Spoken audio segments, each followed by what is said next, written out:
Тапсати биттин тогуру костолбутун хагалыр бытыгар көмүллән билинги турбунан отут бир киһи холбонон кирде тогуру костолбут темата тесире онна камсык туу гына бытыйден.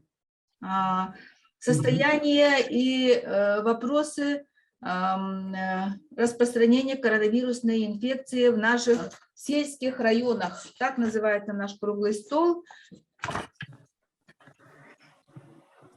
Значит, у нас в повестке дня 3 вопроса. Первое – это состояние дел. Нам доложат участники круглого стола. Сегодня участвуют представители Роспотребнадзора, Росздравнадзора, а также территориальный фонд ОМС и Министерство здравоохранения Республики Саха-Якутия.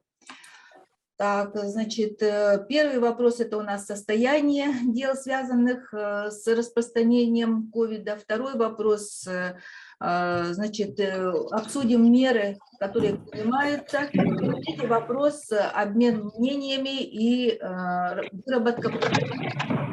Значит, еще раз попрошу отключить микрофоны, коллеги, кто не выступает, отключите, пожалуйста, микрофоны.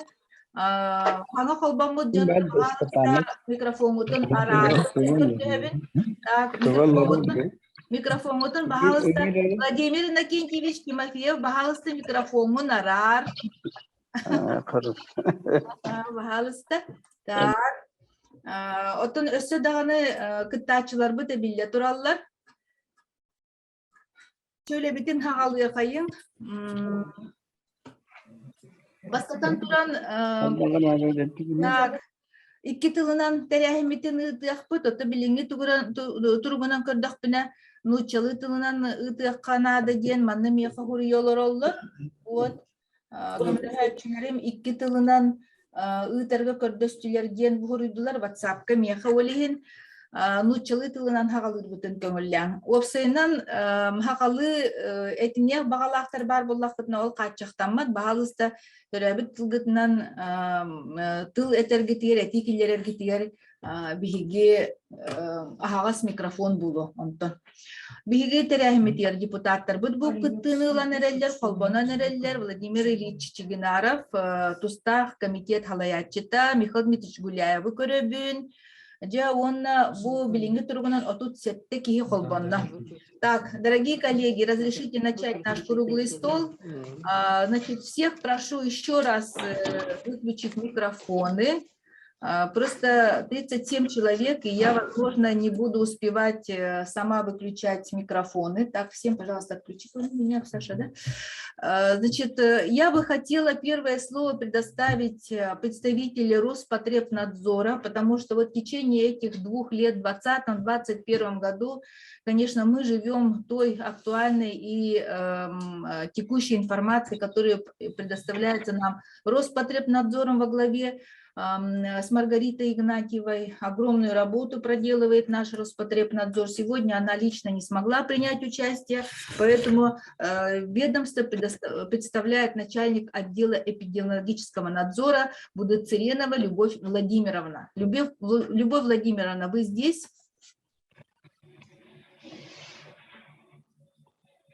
Будыцыренова Любовь Владимировна, Роспотребнадзор. Так, подключились, нет? Ага, так, хорошо, будем ждать подключения Роспотребнадзора. Значит, сегодня в нашем круглом столе участвует Министерство здравоохранения. Я бы хотела, чтобы вы представились от Министерства здравоохранения, кто у нас участвует. Включите, пожалуйста, микрофон. Добрый день. Добрый день. Меня зовут Айталина Константиновна Таронова. Я главный специалист Министерства здравоохранения Республики Саха-Якутия, курирующая терапию. Так. Значит, была информация, что будет участвовать замминистра Бурнашова. Любовь Степановна, она будет к нам подключаться. К сожалению, у нее сегодня вот возникли параллельные мероприятия, поэтому она сегодня... Микрофон как включить? Хорошо, ладно. Тогда не будем терять время. Айталина Константиновна, тогда вам первое слово. Слушаем вашу информацию и по-прежнему ждем подключения Роспотребнадзора. Ну, Спасибо. добрый день, уважаемые участники, уважаемые гости нашего, вот, скажем так, дискутивного совещания. Да, я бы хотела бы немножко осветить ситуацию, которая у нас сложилась на 16 ноября, то есть сегодняшнее число. Да? По данным оперативного штаба Республики Саха-Якутия, на сегодняшний день зарегистрировано 66 724 подтвержденных случаев новой коронавирусной инфекции. Из них в городе Якутске 37 110 случаев, что составляет 55,6% от числа всех подтвержденных случаев коронавирусной инфекции. За весь период, то есть это получается с марта прошлого года, у нас выздоровело 57 121 человек. Выздоровели за последние сутки 347 человек. Летальных исходов всего зафиксировано 1588 и за прошлый... Так, за прошедшие сутки выявлено 283 новых случая коронавирусной инфекции. Из них, конечно, большая часть, 135 случаев, выявлено в городе Якутске.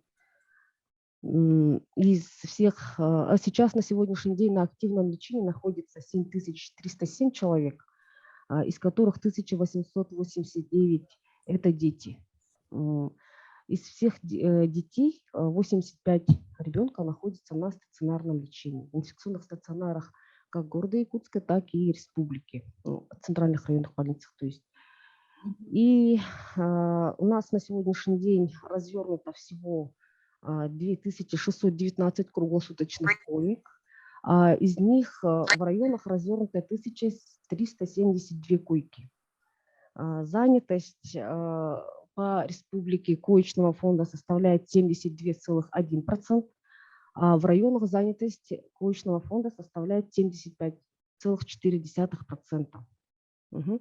То есть у нас в городе 1247 коек, занято 854 человека, пациентами, что составляет резерв, то есть занятость составляет 68,5%. Это по городу Якутску. Так, ну вот такая вот у нас ситуация по...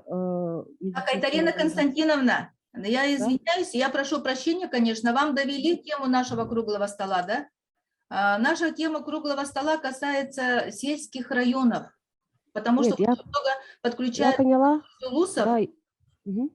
И хотелось бы от вас услышать актуальную информацию, как обстоят дела у нас с противоковидными мероприятиями именно в сельских улусах. Это Арктика, Вилюйская группа, Заречная группа районов, Центральная группа районов.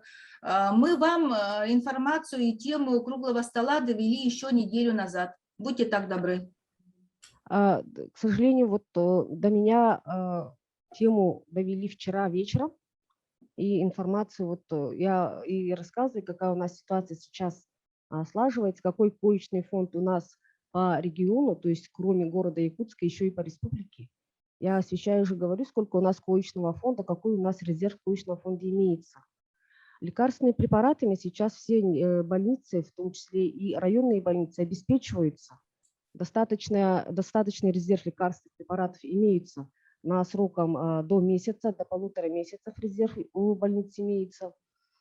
По их заявкам тоже препараты закупаются и тоже предоставляются по разнарядке по их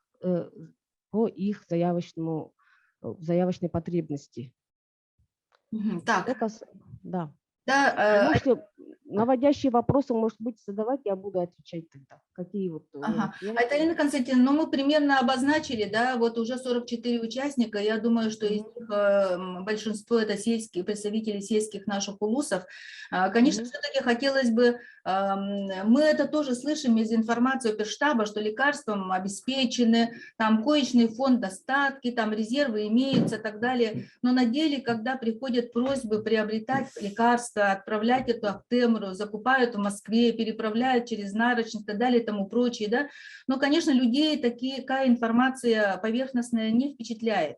Поэтому у меня к вам большая просьба, если возможно, в разрезе по улусам, и информируйте, пожалуйста, вот где, в каких улусах сейчас имеются и какие проблемы, и как они решаются.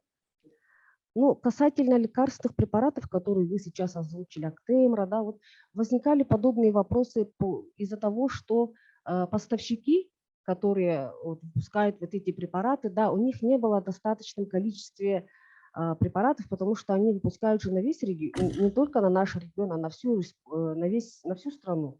И разнарядка по регионам производится, получается, не по той потребности в пик самой заболеваемости, которая у нас была вот до ноябрьских выходных, как раз когда у нас выявлялось самое максимальное количество и развернуты были максимальное количество коек. На сегодняшний день у нас действительно имеется спад выявляемых случаев. У нас коечный фонд тоже в зависимости от вида обстановки снижается. Ну, насчет препаратов, вот я еще раз говорю, да, это не зависело от того, что регион не закупался. Регион закупался максимально, насколько можно было. Деньги-то были, но вот Так, я как еще повторюсь, не было от поставщиков препаратов. Айталина Константиновна, я это все понимаю, вы сейчас за весь Минздрав пытаетесь говорить. Скажите, пожалуйста, в каких улусах у нас есть проблемы с лекарственным обеспечением? Давайте тогда я так поставлю вопрос. На сегодняшний день лекарственных препаратов нету. То есть проблем с поставкой лекарственных препаратов, противовирусных, антибактериальных препаратов нету.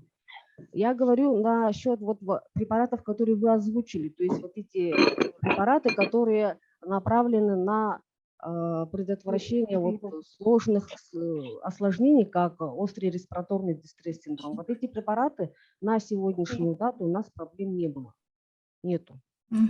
Так, значит, на сегодняшний день, начиная стационарами, кончая теми пациентами, которые делают вызов на дом, у них установлен диагноз COVID, и бесплатные лекарства везде выдаются. Во всех улусах бесплатные лекарства тем, кто лечится на дому, выдаются, и все стационарно в полном объеме обеспечены лекарственными препаратами. Так? Да, я как уже сказала, да, и на федеральные, и на региональные бюджетные средства закупаются препараты, которые для амбулаторных больных даются по мере их потребностей. Значит, хорошо, тогда один пункт нашего первого вопроса мы закрываем с тем пониманием, что лекарственными препаратами все улусы республики в полном объеме обеспечены. И запас лекарств, как из вашего выступления поняла, примерно на месяц они обеспечены, да? Да, на месяц антибактериальные и противовирусные препараты больницы обеспечены. Но я еще раз повторяюсь, да, что вот эти препараты, которые вы озвучивали, в них была проблема. Но не факт, что если у нас, опять же, по стране пойдет, опять же, рост заболеваемости, как это было вот в сентябре, в октябре в конце, в начале ноября, но опять же с поставки могут возникнуть, потому что потребность всех регионов страны, опять же, повышается. Но я вот думаю, что в других регионах есть кому позаботиться об их жителях. Да? Мы все-таки в первую очередь должны думать о нашей республике. Если вы нас заверяете, что есть месячный запас, будем надеяться, что при различных обстоятельствах у нас таких напряженных моментов не возникнет. Вот это во-первых. Да? Во-вторых, раз, как говорится, у нас здесь сегодня открытый микрофон, вижу, что Софья Лаврентьевна просит слова. Пожалуйста, Софья Лаврентьевна, это председатель районного собрания народных депутатов АМГИ. Добрый день. Пожалуйста, Софья Лаврентьевна. Добрый день, Софья Лаврентьевна. Да, связь как очень. Очень Добрый хорошо день. слышно. Очень хорошо слышно. Добрый день, уважаемая Мария Николаевна, все участники сегодняшнего круглого стола.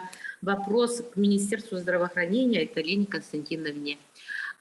Мы понимаем, конечно, что там проблемы были с доставкой лекарственных средств стационарных. Но вот встает вопрос для амбулаторных больных. Тоже же говорили о том, что те люди, которые больные с ковидом, которые лечатся амбулаторно, им же тоже должны были предоставить бесплатные лекарственные средства, но мы их не видим вообще. Можно сказать, что весной кое-где у кого-то кто-то несколько там препаратов получали.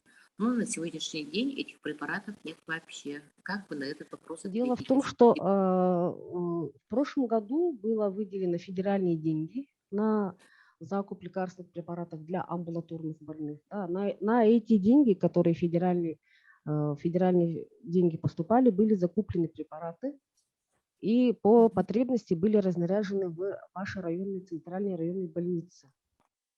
Мне кажется, вот этот вопрос уместнее будет спросить у главного врача вашей центральной районной больницы по лекарственному обеспечению. Потому что у нас закуп лекарственных препаратов на те выделенные федеральные деньги происходит. И разнарядка по потребности центральных районных больниц тоже производится. Мгм. Ну, я спросила у главного врача, на что он ответил, что и когда отправляют нам Министерство здравоохранения, говорит так, ну вот так вот он как-то ответил. Поэтому и этот вопрос, пожалуйста, тогда вот этот вопрос, Мария Николаевна, надо будет рассмотреть. Да, я хотела бы вам еще информировать, что по результатам нашего круглого стола, так как здесь очень много общественных объединений участвуют, народные депутаты, мы свои предложения и выводы круглого стола передадим нашему главе Арсению Сергеевичу Николаеву. Поэтому очень большая просьба хочу дать многим слово, поэтому быть лаконичными и краткими. Вот народные депутаты участвуют в нашем круглом столе: Николаев Андрей Юрьевич, депутат от Сунтарского улуса. Пожалуйста, Андрей Юрьевич, тоже вопрос Минздраву можете задать. Ну, у меня, скорее всего, информация, потому что, добрый день, уважаемые участники, да, круглого стола. У меня очень много вопросов, на самом деле, но давайте я их просто озвучу. Я не думаю, что представитель Минздрава на все эти сможет ответить. Ну, если что-то сможет ответить, то это будет хорошо. Первое, да, очень долгое ожидание результатов ПЦР. Дело в том, что у нас через авиакомпанию «Полярная авиалиния» только проводится, это 2 раза в неделю. Если посмотреть внимательно результаты, за которые каждый день выводятся, то только 2 раза появляется Сунтарский улус в этих отчетах. Также не хватает ПЦР-тестов вообще, катастрофически говорят. Это говорят даже не представители ЦРБ, а население. Также нет, ну, основная проблема. Также у нас вообще вот в связи с теми ситуацией по ковид у нас уже в 6 населенных пунктах нет ни фельдшеров, ни врачей. Особенно вот в таких больших поселках, как Вилючан и Пиндая. Также у нас по трупам, да, вот с ковидом, не только с ковидом, люди умирают. У нас в Сунтарском улусе возможность проведения патологоанатомических исследований судмедэкспертов только в Нюрбе. А в 10 сейчас это с самого Сунтара, это 2 раза реку пересечь, а сейчас ледоход, это вообще очень большая проблема. Нам нужен судмедэксперт, который мог бы этим заниматься, да. Потом также вот насчет лекарственных препаратов, да, конечно, может противовирусные и так далее есть, да, но есть препараты, которые входят в обязательный как бы список, да, такие как олокизумаб, который называется Ардлегия, также Актерма и Элсира, которые используются для тяжелобольных. Я вот сам, когда летал в в Сунтара, да, мне вот родители, родственники давали вот такое лекарство, чтобы я довез до Сунтарского ЦРБ. А так тяжелобольных в Сунтарах тоже хватает, как и в других улусах, скорее всего. Вот этот вопрос надо очень остро стоит, особенно по препаратам для тяжелобольных. Предлагаю, ну как бы это надо очень быстро решить. Второй и еще один вопрос, да, по реабилитации больных, ну, которые уже переболели ковидом, и не только. В Сунтарах нет, как и во всех других, наверное, кабинета реабилитации в фтизиатрах. Это тоже один из основных вопросов. Вот первый вопрос – это ПЦР. Второй вопрос по фельдшерам, нехватка медперсонала. Третий вопрос по лекарственным препаратам. Четвертый вопрос по судмедэкспертам. И пятый вопрос по кабинету реабилитации. Айталина Константиновна, пожалуйста. Угу. Это Сунтарский улус. Я поняла. Угу. Ну, касательно лекарственных препаратов, я уже, как выше уже объясняла, да, что вот эти дорогостоящие препараты, закуп их производится, деньги есть, но закуп производится по мере того, как поставщик нам представляет свои препараты. То есть это зависит от поставщика. То, что закупается, в полной мере распределяется по медицинским организациям, в том числе и в центральной районной больнице, по заявке руководства, то есть по потребности. И касательно ПЦР исследований, у вас в Сунтарском районе сейчас на сегодняшний день, конечно, лабораторий нету, но маршрутизация по исследованиям ПЦР выстроена, да, все приводится в лаборатории, которые имеются. На сегодняшний день у нас в регионе 19 лабораторий развернуто. Вот в прошлом году, в начале всей вот этой пандемии, у нас было всего 4 лаборатории, которые осуществляли подобный метод исследования. На сегодняшний день у нас их 19. В районах тоже у нас есть, в межрайонных центрах ковида у нас тоже они есть, но есть вот определенная маршрутизация, она выстроена у нас, и результаты предоставляются в течение 48 часов от поступления анализов. То есть анализы направили, лаборатория получила, и в течение меньше, чем 48 часов результаты предоставляются. Это зависит, конечно, от транспортировки, то есть насколько быстро доставят. ПЦР, все-таки ответьте, можно же в Сунтарском УСе открыть лабораторию? Потому что вы говорите 48 часов, это никак не подходит. У нас, я же говорю, 2 раза в неделю только приходит. Нет, я говорю о том, что в течение 48 часов, когда лаборатория получает, нет, вопрос такой, вы можете, есть возможность открыть вот эту лабораторию ПЦР в Сунтарском УСе? Повсеместно сейчас мы открываем лабораторию, мы и так уже расширили до 19. Я же вам информацию дала, что у нас в начале, вот в течение, получается, полутора лет у нас развернется 19 ПЦР-лабораторий. У нас потихоньку идет расширение лабораторной сети. А в каких ВУЗах тогда у вас расширение предполагается? Еще есть планы? В планах... Кроме 19 лет. Кроме 19 у нас в планах есть. Сейчас я вот конкретно вот по таким-то районам списка у меня под рукой нету, но если это необходимо, мы можем вам предоставить, в каких районах у нас будет расширение вот ПЦР-лаборатории, сети ПЦР-лабораторий. Ага. Хорошо, ладно. Значит, но у нас Андрей Юрьевич 4 вопроса задал. На предмет реабилитации. Сейчас. На предмет реабилитационных мероприятий, да. У нас сейчас на повестке, вот если забегать немножко на будущее в планы, да, у нас по Дальневосточному федеральному округу будет разработана и принята программа по развитию реабилитационной службы. Республика Саха-Якутия тоже вот направила свою потребность. Рассматривается на сегодняшний день, вот, какая мощность на него будет. Это решаем не мы предоставляем Минздрав России, и программа будет разрабатываться. То есть сейчас идет просто сбор информации, насколько это информация по потребности. У нас реабилитационно-стационарная помощь оказывается в Абалахе, в Мегино-Кангаласском районе на 50 коек, да, и здесь в городе Якутске, в Республиканском центре лечебной физкультуры на 30 круглосуточных коек. То есть по республике у нас сейчас действует 80 круглосуточных коек. Также у нас оказываются телемедицинские консультации по оказанию реабилитационной помощи. Да. Касательно амбулаторной части, вот,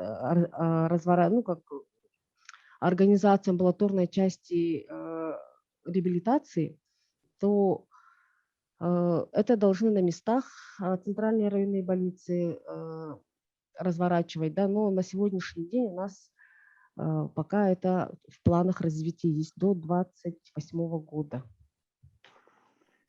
Там есть необходимая перечень оснащений должен быть центральной районной больницы, также обученный специалист-реабилитолог, да, обучение специалиста около 6-8 месяцев на сегодняшний день составляет.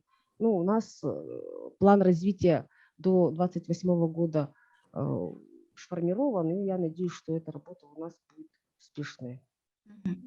Хорошо, ладно. Я хочу слово предоставить Марина Христофоровна. Вот, пожалуйста, представьтесь, какой УЛУС? Марина Христофоровна, включите микрофон.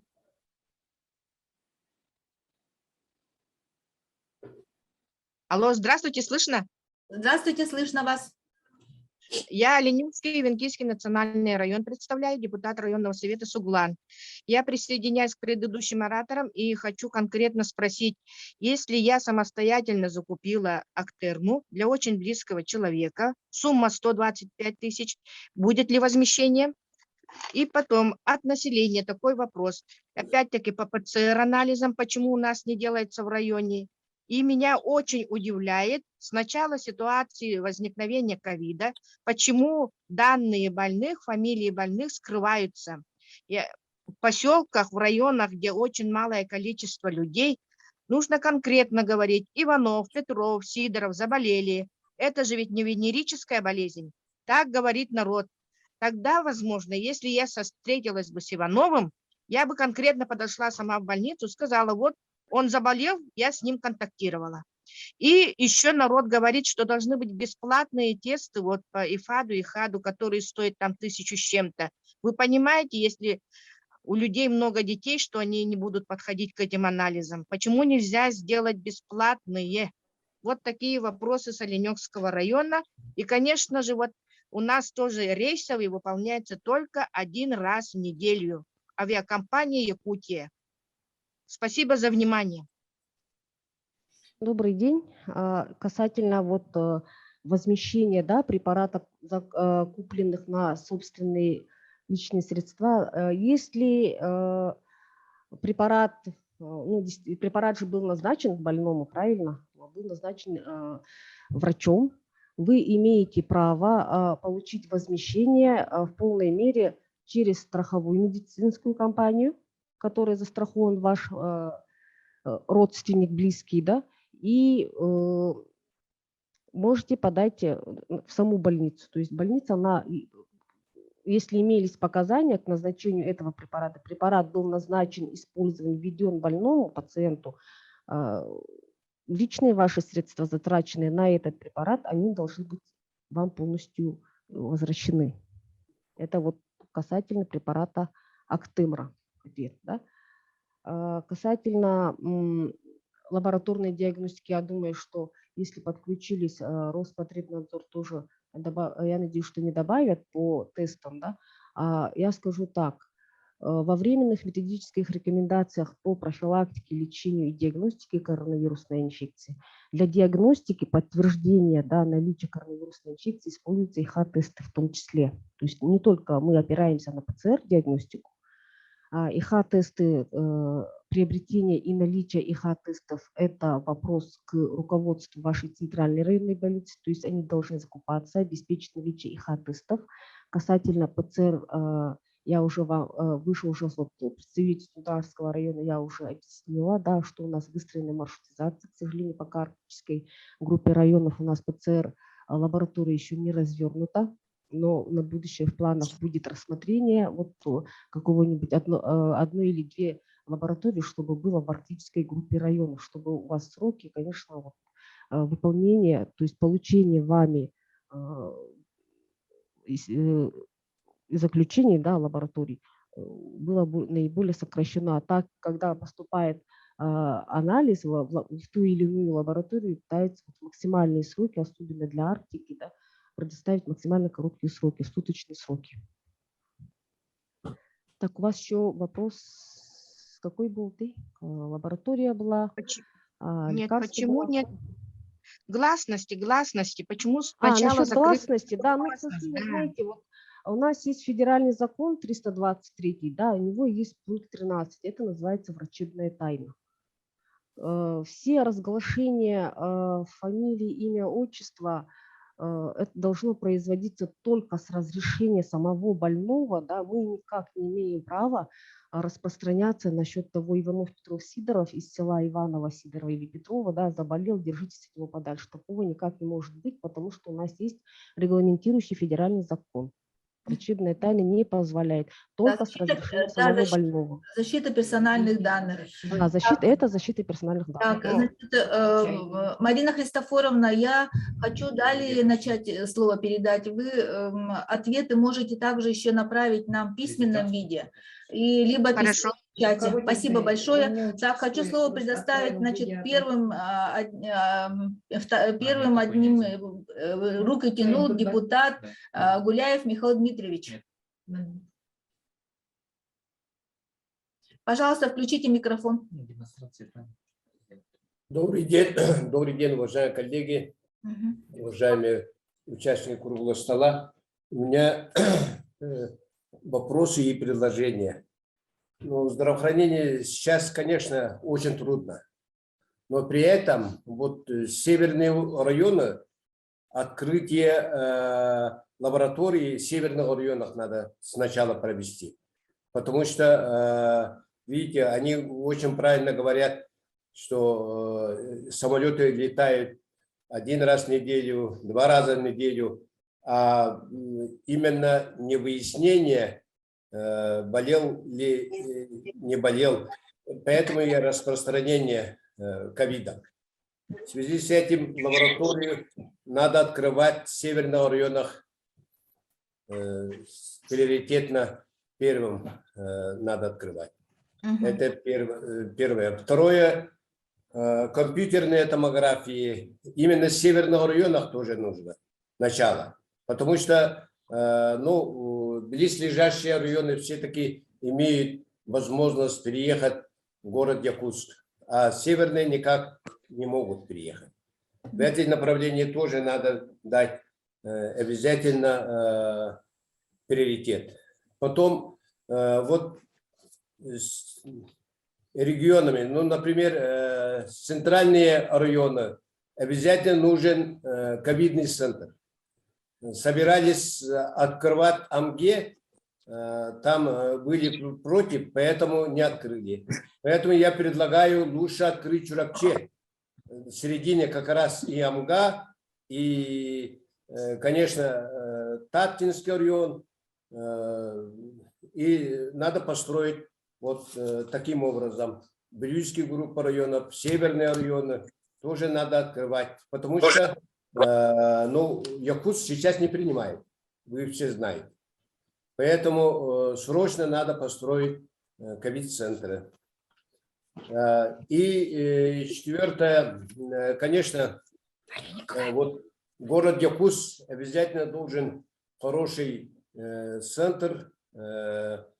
Ковид пришел, видать, и долго. И, конечно, сейчас без центра мы не можем победить. Другие регионы уже построили. Поэтому сейчас в этом направлении Минздрав должен ну, подумать масштабно. Спасибо. Хорошо, Михаил Дмитриевич, ваши предложения мы учтем. Значит, у нас сейчас было заявлено по плану выступление представителя Сахаконгресса в качестве общественного эксперта. Хочу слово передать Семену Моровичу Агатоеву. Семен Морович, пожалуйста, подключитесь. Добрый день, уважаемые участники круглого стола. Я свое выступление, обосновывая на письмах наших земляков, сулусов, дальних, ближних, газете «Кым». Спасибо газете «Кым», корреспондентам этой газеты, которые инициировали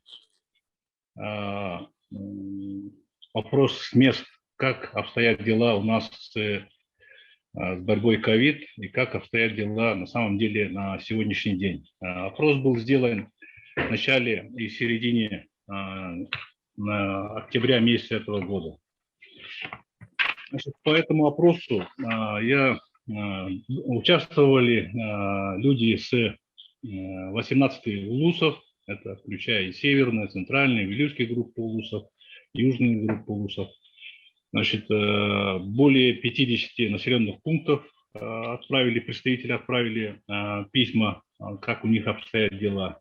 Значит, я сгруппировал проблемы, какие у нас есть в деревнях, проблемы по борьбе с ковид, пандемией ковид.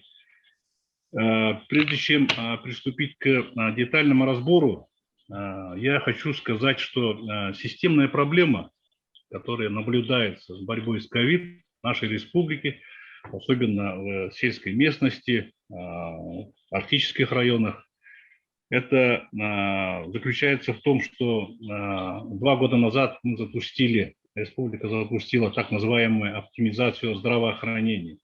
Вот системная проблема заключается в этом.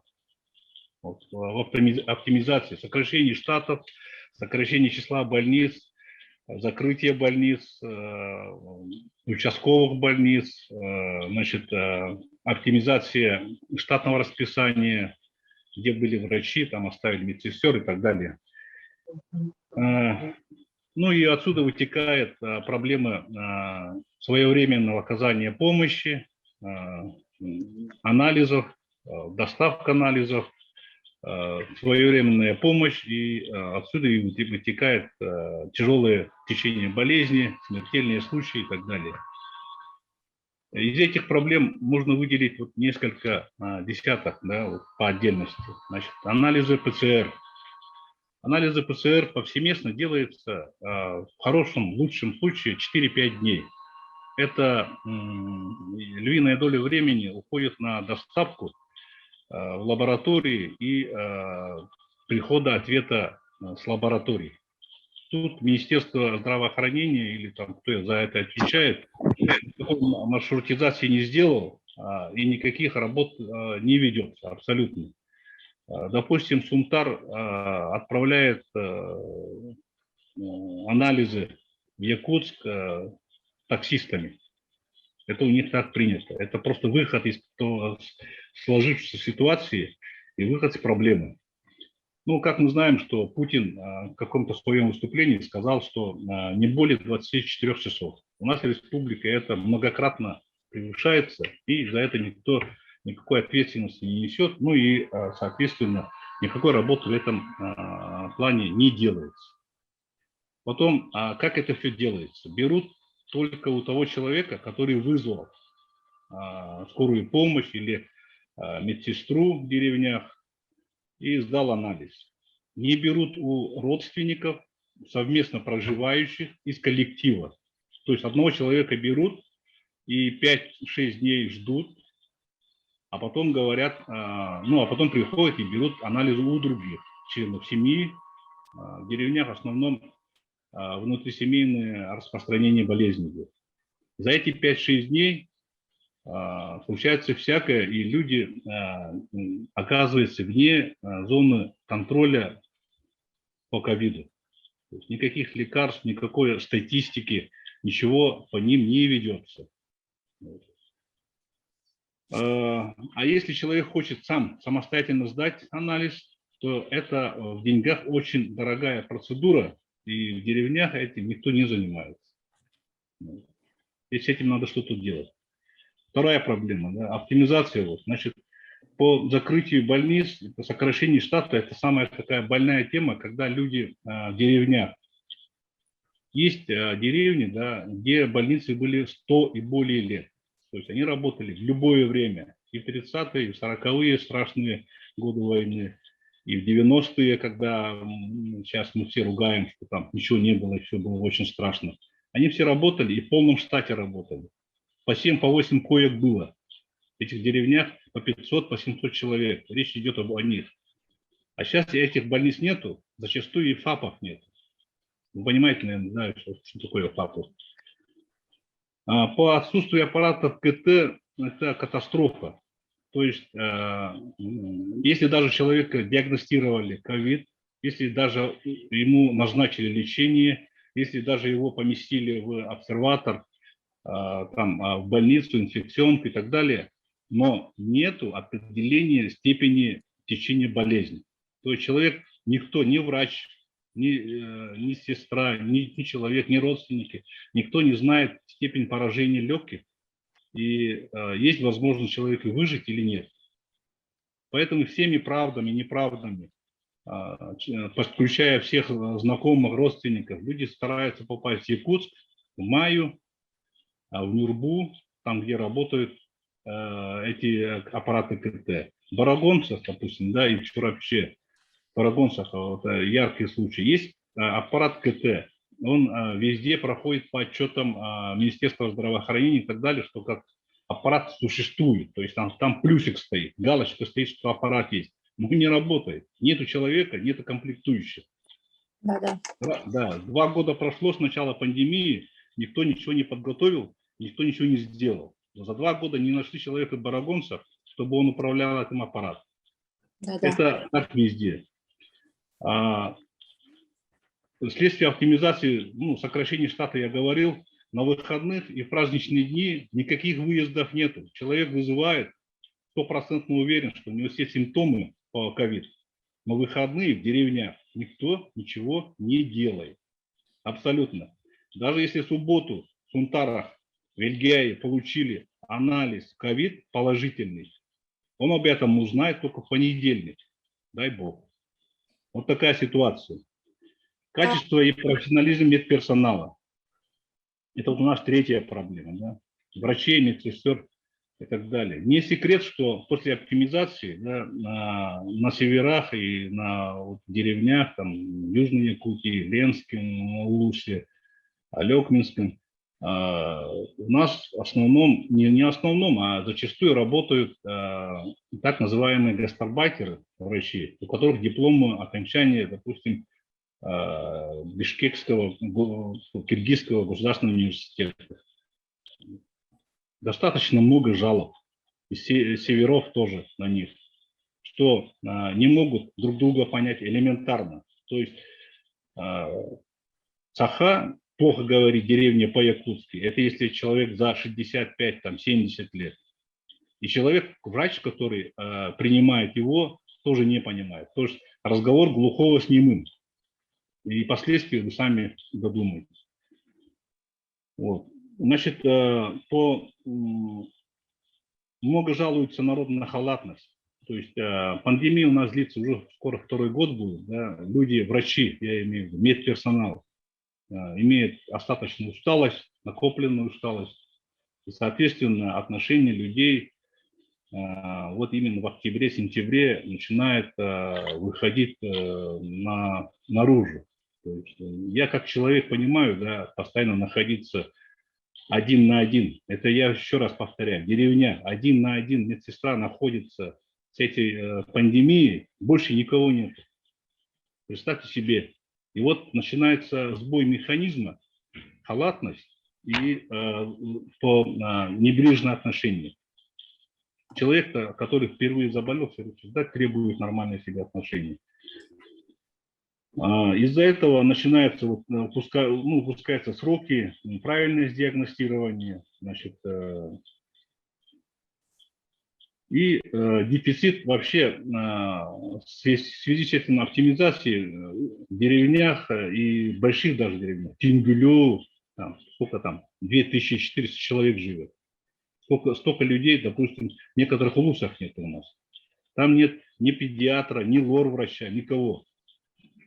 Одна врач ходит на все 7 тысяч населения, это Тингулю, Тумул, там рядом лежащие деревни. А чтобы попасть к педиатру, едут в Бестях либо в Мае. Так, Семен Морович, вам сколько еще нужно времени? Я быстро сейчас, мне еще 5 осталось. Значит, тотальное отсутствие лекарств. Об этом говорили. Я не говорю об остальных лекарствах. Я говорю о назначаемых ковидными ситуациями лекарств. Да? То, что орбидол, гриферон и так далее. Даже этих лекарств нету. И люди не могут его купить. Нету аптек. Все заказывают родственникам в Якутск, либо райцентры. С оптимизацией было много разговоров про телемедицину. О том, что будут лечить на расстоянии.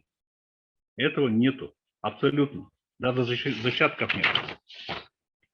Значит, информационное сопровождение эпидемии. Да, это камень Министерству здравоохранения и Роспотребнадзору. Расхождение цифр по COVID-19. В деревнях все друг друга знают. Кто заболел, кто переболел и так далее. И тут им сообщают, что, допустим, в деревне Кюлет или деревне какой-нибудь там Кылах заболели 2. А весь поселок знает, что заболело 50 человек. И после этого доверие очень сильно падает, и, соответственно, это бьет и по вакцинации и так далее. Так, и в деревнях нет информирования. В начале эпидемии, в прошлом году, глава села информировали по WhatsApp, сколько человек заболело, кто заболел и так далее. Потом это сверху запретили, и сейчас никто никого ничего не знает. Даже заболевшие ходят без масок и так далее. Это в деревенских ситуациях, это, ну, они сами себе разносят, потому что нет информации. Количество даже просто, да, без фамилий нету информации. Так, вопросы диспансеризации после ковида. Допустим, в городе Якутске это кое-как поставлено, да, как я человек переболевший, я прошел постковидную диспансеризацию. В деревнях об этом никто не знает, никто не слышал. Это тоже вот камень в огород. Организация помощи больным. Мы все хвалимся, есть типа волонтеры, добровольцы и так далее. Вот этого движения в селах, в улусах абсолютно ноль. И больные сидят дома, даже им некому продукты принести, сходить там куда-нибудь там, в аптеку купить лекарства. Нету такого. Улусы об этом никто не озадачивает.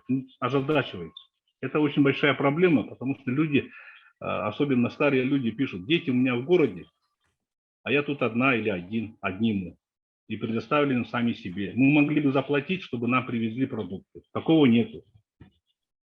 Так. Ну и реабилитация и помощь потерявших близких – ноль. Такого абсолютно нету. Реабилитация должна быть очень доступной и своевременной, потому что люди в этом обвиняют государство. Однозначно это правы. Государство обвиняет. И сейчас я наблюдаю, да, обвинение переходит от как безадресного государства, переходит адресно медсестрам, врачам села. Имейте в виду это. Питание в стационарах – это очень плохая как бы составляющая нашей жизни, да? Все знают. У кого родственники есть, те кормят. Но в деревенских, в улучшенных стационарах должны были поставить кулеры, да? Холодной воды нету. Сейчас отопление на полную мощь идет, поэтому в палатах жарко, дышать нечем. А им-то надо дышать и воду пить, чтобы кровь разъезжать. Такого нету, абсолютно. Люди очень сильно жалуются. 5-литровые воду покупают из города, отправляют в близлежащие улусы. Потому что в деревнях бутилированной воды таковой нету. Чтобы кулер, люди готовы свою бутилированную воду принести, чтобы кулер был, в коридоре стоял. Такого нету. Программа «Земский доктор». О нем много шумели, но ситуация такова. Жалуются несколько деревень. Был врач, а потом, когда программа заработала, он уехал в другую деревню. То есть это горизонтальное перемещение. Земский доктор, в моем понимании, это люди, выпускники либо из города или из центра России, с материка, как мы говорим, да, должны приехать в глубинку. Они из глубинки в глубинку передвигаться, оголяя свои поселки и так далее. Там, где глава наслега создаст хорошие условия, либо отстроенный новый ФАП или больница и переманивает людей. Это элементарная, вообще очень плохая тема. И в заключение, да, я хочу сказать. У нас в Якутии это общая проблема, да, по всем темам. Это транспортная дискриминация. По северам это мы все знаем. Но центральные улусы, да, раньше, где были в деревнях машины скорой помощи, ну это не машина скорой помощи, а это была УАЗик при больнице. Их сейчас нету, ребят, вообще полностью. Их всех ликвидировали, передали улусным центрам. Человек заболел в деревне до улусного центра 90 километров, зачастую это бездорожье. Добираться туда он должен за свой счет, больной, в такси, и 5-6 часов сидеть и всех заражать там. Значит, все жалуются на бездорожье, да, вот в основном северные и вот Вилюйская группа улусов. А почему у нас МЧС не помогает? Почему служба спасения республики не помогает? У них есть спецтехника, они закупили достаточно спецтехники. Ну, не всегда же на охоту ездить или просто покататься там. Потом у нас есть лекарственная дискриминация. Имеется в виду отсутствие аптек. Даже в улусных центрах нету нормальных аптек. То есть там по заказу. То есть ты приходишь, заказываешь, И через месяц, в лучшем случае через 2 недели, тебе привозят тот же орбидол. Такого не должно быть. Это полная дискриминация. Да, Семен Морович, насчет Да, лекарств и у меня 2 осталось. сказали. Мгм. Да, цифровая дискриминация – это отсутствие телемедицины, неработающие рентгеновские аппараты и компьютерная томография. Ну и в конце я хочу сказать абсолютно, ну, какую чушь отношения, да, вот. Дискриминация по 41 статье Конституции. Там 41 статья Конституции, пункт 1, написано: каждый имеет право на охрану здоровья и медицинскую помощь. Каждый. У нас это нарушается. И там пункт 3 есть. Сокрытие должностными лицами фактов и обстоятельств, создающих угрозы для жизни и здоровья людей, влечет за собой ответственность в соответствии с федеральными законами. Надо об этом знать и понимать, потому что дальше некуда уже падать нам.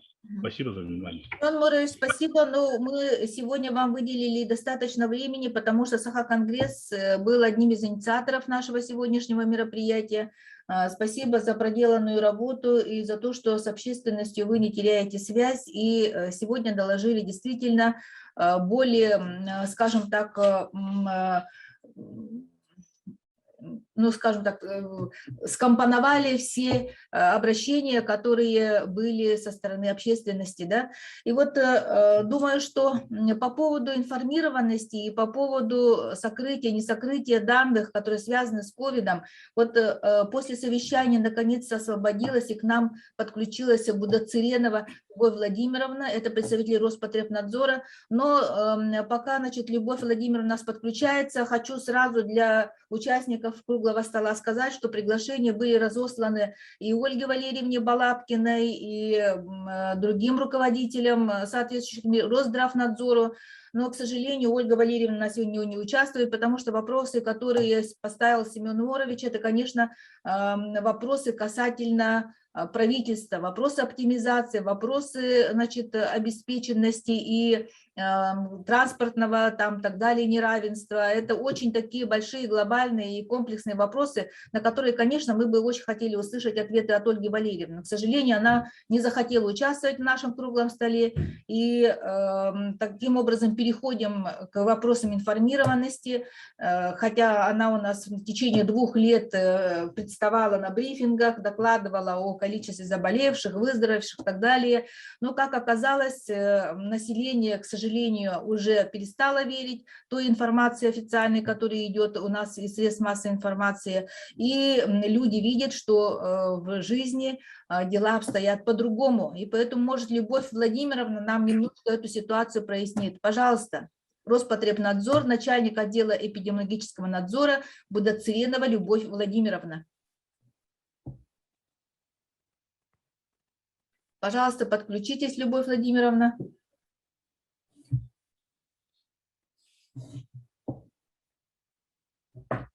Так, Любовь Владимировна Будациренова. Мария Николаевна, дайте мне слово, пока она готовится. Хорошо. Михаил Ильич Еверстов, народный депутат. Тобяйский округ. Мария Николаевна, спасибо вам, что вы организовали такой круглый стол, форум, что участвуют люди неравнодушные. Я хочу поблагодарить Саха-конгресс, Семена Егоровича. Семен Егорович, иштандами. Семен Морович.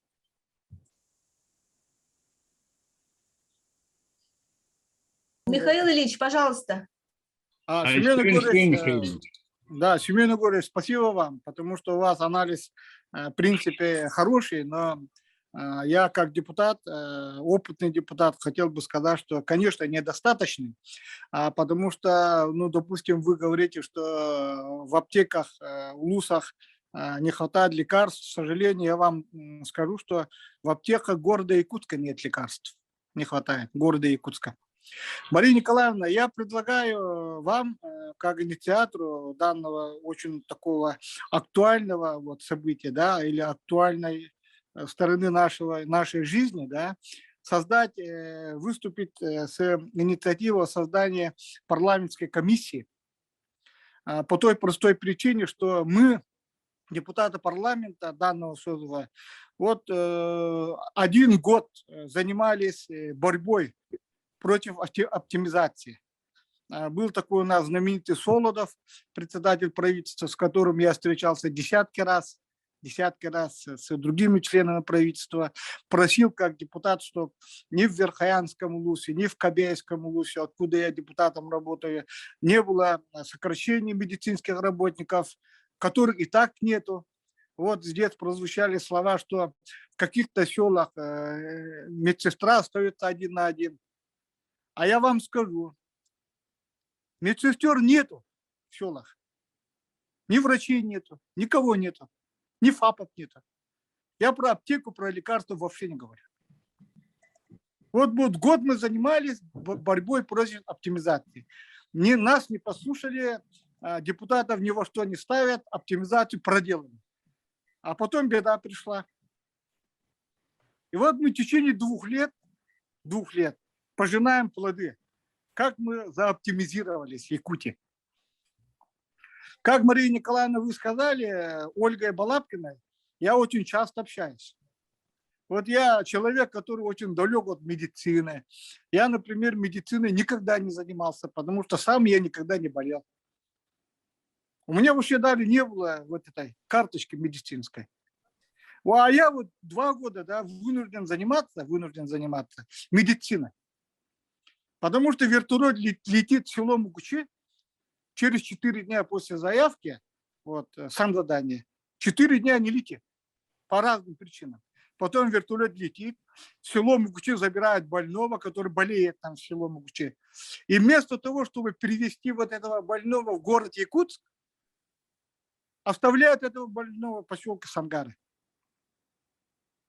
А потом на 2-й, на 3-й день мы опять ищем санзадание, повторно туда пытаемся направить, чтобы этого больного перевести с поселка Сангара в город Якутск.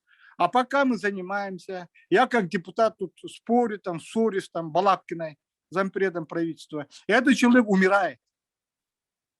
Прямо во время борьбы, как ему помочь, он умирает. Мария Николаевна. Да. Я вас очень прошу. Наверное, нам стоит собрать парламентскую комиссию, обратиться в прокуратуру с ходатайством о возбуждении уголовных дел по халатности должностных лиц. Начиная от Балабкиной, заканчивая руководством республиканского Минздрава. Я, например, вот приведу один пример. Да? Мы вот недавно наблюдали, что Илдархан Айсен Сергеевич Николаев стучал кулаком по столу. По кислородным делам, по кислородным станциям, которых нет у нас. Мы ввозим откуда-то. И он ругал Тарасенко, председателя правительства. Мы все наблюдали, вся Россия за этим наблюдала. И в итоге что? На днях ко мне подошли медики, неравнодушные. Кстати, они подходят, я еще раз оговорюсь, 2 года ко мне подходят. Просят, чтобы я помог им. Вот этот первый заместитель министра здравоохранения Роман Савин подписал договор с фирмой, медицинской какой-то фирмой, которая находится где-то по названию Диамет контракт. Там 600 с лишним миллионов рублей. А потом оказалось, что заявки были поданы несколькими нормальными предприятиями, у которых стоимость вот этого кислородных станций оборудования, да, дешевле на 30-40 миллионов. И качество лучше.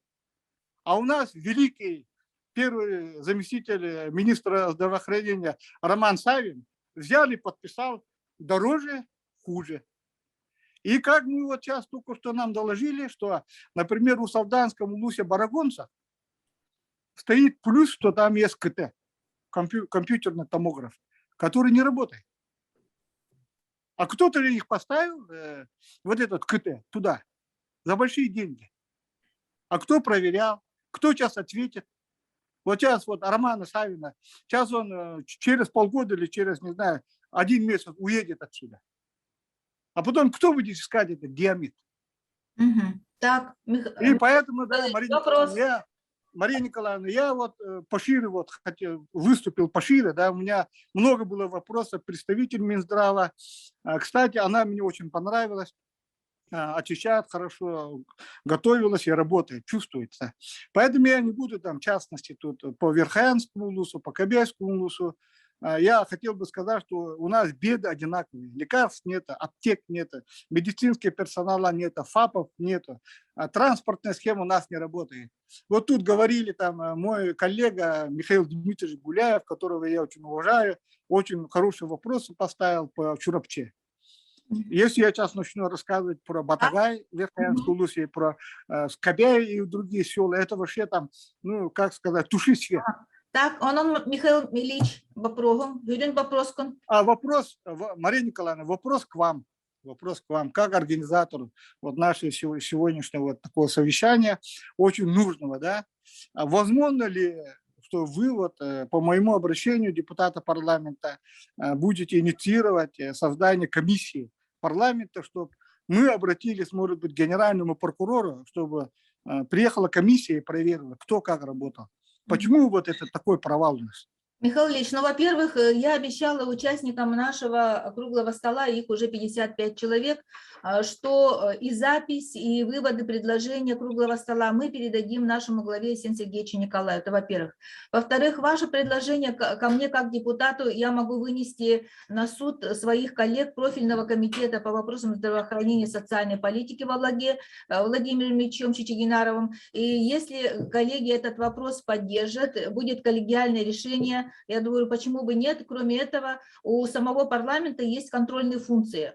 Мы не должны об этом забывать, Михаил Ильич. Помните, да, что у нас есть такие контрольные функции? Мария Николаевна, спасибо вам. Да. Конечно, я помню. Просто я к вам обращаюсь, потому что я надеюсь, что меня слышат люди, которых вы пригласили. Вы же говорите, 53 человека слушают. Я хочу, чтобы республика Якутия, да, люди знали, что есть депутаты, есть люди неравнодушные. Михаил Ильич, мы ваше предложение выслушали, да, спасибо большое. Мария Николаевна, одну секунду, Мария Николаевна. Я вот хочу обратиться к представителю Министерства здравоохранения. К сожалению, я чуть опоздал, у нас другое совещание было, да. Я не знаю ее должности, как ее зовут. Вот, выступала, я слышал. У нас участвует Таронова Этарина Константиновна, начальник отдела, главный терапевт, и кто-то присоединился к ней, пока у нас шел разговор. Пожалуйста, представьтесь, кто у нас еще участвует. Микрофон включите.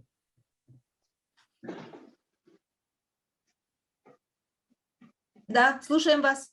Здравствуйте. Здравствуйте. Меня зовут Любовь Степановна Бурнашова, я заместитель министра здравоохранения.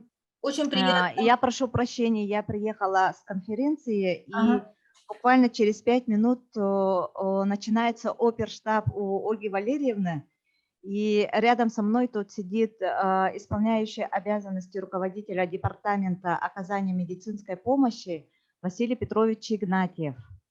Вот он будет продолжать наш диалог, да? Да, да. Хорошо, отлично. Хорошо. Да, я поняла. Мария Николаевна, спасибо. Мария Николаевна, спасибо вам. Я хочу вот обратиться к представителям нашего Министерства здравоохранения, чтобы они передали огромный большой привет от меня, депутата парламента, исполняющего обязанности министра Лене Афанасьевне, которая, я думаю, будет нормально работать. Уже за несколько дней она тут начинает порядок наводить. Я желаю ей успехов в дальнейшем и будем ей помогать. Спасибо. Да. Но мы тоже присоединяемся к этим пожеланиям, но вопросов к Министерству здравоохранения прозвучало очень много. Я думаю, Любовь Степановна, вы услышали, да? Я хочу дать немножко вашим коллегам время подготовиться, и поэтому у нас сейчас слово перейдет к Любовь Владимировне. Это был у нас заявленный спикер, тоже немножко задержалась она в связи с участием в другом совещании. Будоцеренова Любовь Владимировна, начальник отдела эпидемиологического надзора. Пожалуйста, Любовь Владимировна, слушаем вас. Здравствуйте. Здравствуйте, участники круглого стола. Значит, я как представитель Роспотребнадзора, мне сказали озвучить, значит, состояние вакцинации против коронавирусной инфекции на территории республики. Вакцинация у нас началась на территории республики практически с конца прошлого года. Мы один был из пилотных территорий, в которые вакцина поступила в первую очередь. Но и первые в истории Российской Федерации на территории Республики Саха-Якутия вышло постановление главного государственного санитарного врача, который как бы вменил проведение этих прививок против коронавирусной инфекции в обязательном порядке. Вы помните, какая была волна в мае месяце, когда вышло первое постановление, сколько было негатива и таких как бы мнений, что не нужно заставлять людей прививаться против коронавирусной инфекции, не нужно издавать таких документов, что это дело добровольное там, и так далее, и так далее, и так далее.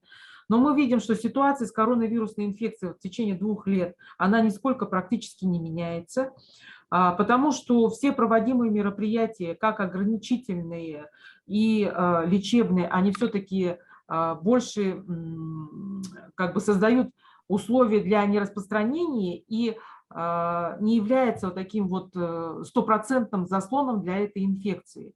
И поэтому вот на сегодняшний момент специфическая мера профилактики – это только проведение вакцинации. Но по опыту борьбы с другими инфекциями мы знаем, что с болезнью можно бороться, когда она становится управляемой, когда у нас создается большой массив людей, которые имеют иммунитет от этой инфекции. В данном случае у нас ситуация такая, скажем, что как бы по сравнению с другими территориями она намного лучше, конечно, но для того, чтобы говорить, что вот вакцинация прямо так очень влияет на распространение инфекции, вот по крайней мере по сегодняшний день, ну, можно сказать, что с такой очень большой натяжкой. Что я хотела озвучить? Что на сегодняшний момент у нас привито получили первую вакцинацию 438 078 человек. Вы понимаете, у нас идет как бы каждодневный мониторинг проведения этих прививок, и мы отслеживаем всю ситуацию в разрезе каждого медицинского учреждения. Почему? Потому что это помогает прогнозировать развитие дальнейшей ситуации по новой коронавирусной инфекции и плюс дополнительно как-то повлиять на это хотя бы тем, что своевременно доставить туда вакцину. Любовь Владимировна, извините, пожалуйста, вот до вас выступал Семен Морович Агатоев, и, значит, собственно, его вопрос состоял в том, почему разнятся данные, которые озвучивает Роспотребнадзор, там Министерство здравоохранения, почему идет очень медленное обновление информации по количеству заболеваемости. Вот, например, в одном наследии, если люди знают, что заболело 20 человек там, или 30 человек, а объявляют, что в этом улусе на тот момент заболело гораздо меньше человек, вот он, кстати, этим обуславливает то, что подрывается доверие к источникам официальной информации, которым у нас Роспотребнадзор в основном является. Это количество заболевших, количество, значит, у нас госпитализированных, количество, ну, скажем, таких умерших людей и так далее. Да? Это был первый вопрос. И второй вопрос. У нас сегодня круглый стол посвящен состоянию дел в улусах нашей республики. Конечно, хотелось вас попросить сконцентрироваться именно на состоянии в улусах, в том числе по вакцинации тоже. Значит, по поводу статистики. Значит, у нас статистика, в смысле официальная статистика у нас заключается по подаче экстренных извещений. Хотя вся первичная работа проводится уже по той информации, которая поступает у нас из лабораторий. Но официальная статистика у нас только после подачи экстренных извещений. В официальную статистику также включаются лица после того, как уже проведено расследование по данному случаю. Потому что у нас, вы понимаете, что коронавирусной инфекции очень пристальное внимание, и для того, чтобы включить, значит, его в статистику, этот случай, необходимо провести полное расследование и определить круг контактных, значит, место работы, место заражения, там очень масса как бы сведений, которые необходимо получить по этому больному. Поэтому идет некоторое опоздание по вот официальной регистрации и по тем вот первичным как бы данным, которые есть в каждом районе, в каждой больнице. Там, конечно, все знают, что вот там столько-то заболело, тут заболело, но вся вот эта информация, которая стекается в Роспотребнадзор, она должна быть развернута для того, чтобы войти в официальную статистику. Вот за счет этого идет и разница. Значит, по поводу проведения прививок, значит, в северных районах. Ну, по крайней мере, вот на сегодняшний день я бы не сказала, что такая плохая ситуация складывается в северных районах, потому что при том, ну, как бы, во-первых, население там менее, как сказать, население меньше, да, и вот, допустим, тот же вот Абыйский район на сегодняшний день привили уже 70% от взрослого населения, что нельзя, например, сказать там про те крупные территории, там как Мирнинский там и так далее, где этот охват только составляет там 54-58% взрослого населения. Я говорю, понимаю, что тут, конечно, объемы различные, но в то же время вот поставки вакцин были вот именно всегда в приоритете стоят северные районы, потому что мы всегда понимаем, что там всегда сложная обстановка в плане и транспортной схемы и так далее, поэтому приоритет по поставкам вакцин в эти районы всегда есть. И вот на сегодняшний день я бы не сказала, что вот такая ситуация аховая складывается в северных районах по поводу проведения прививок против коронавирусной инфекции. И вот гриппозная сейчас идет кампания. В общем-то, по обеспеченности вакцинам проблем нет.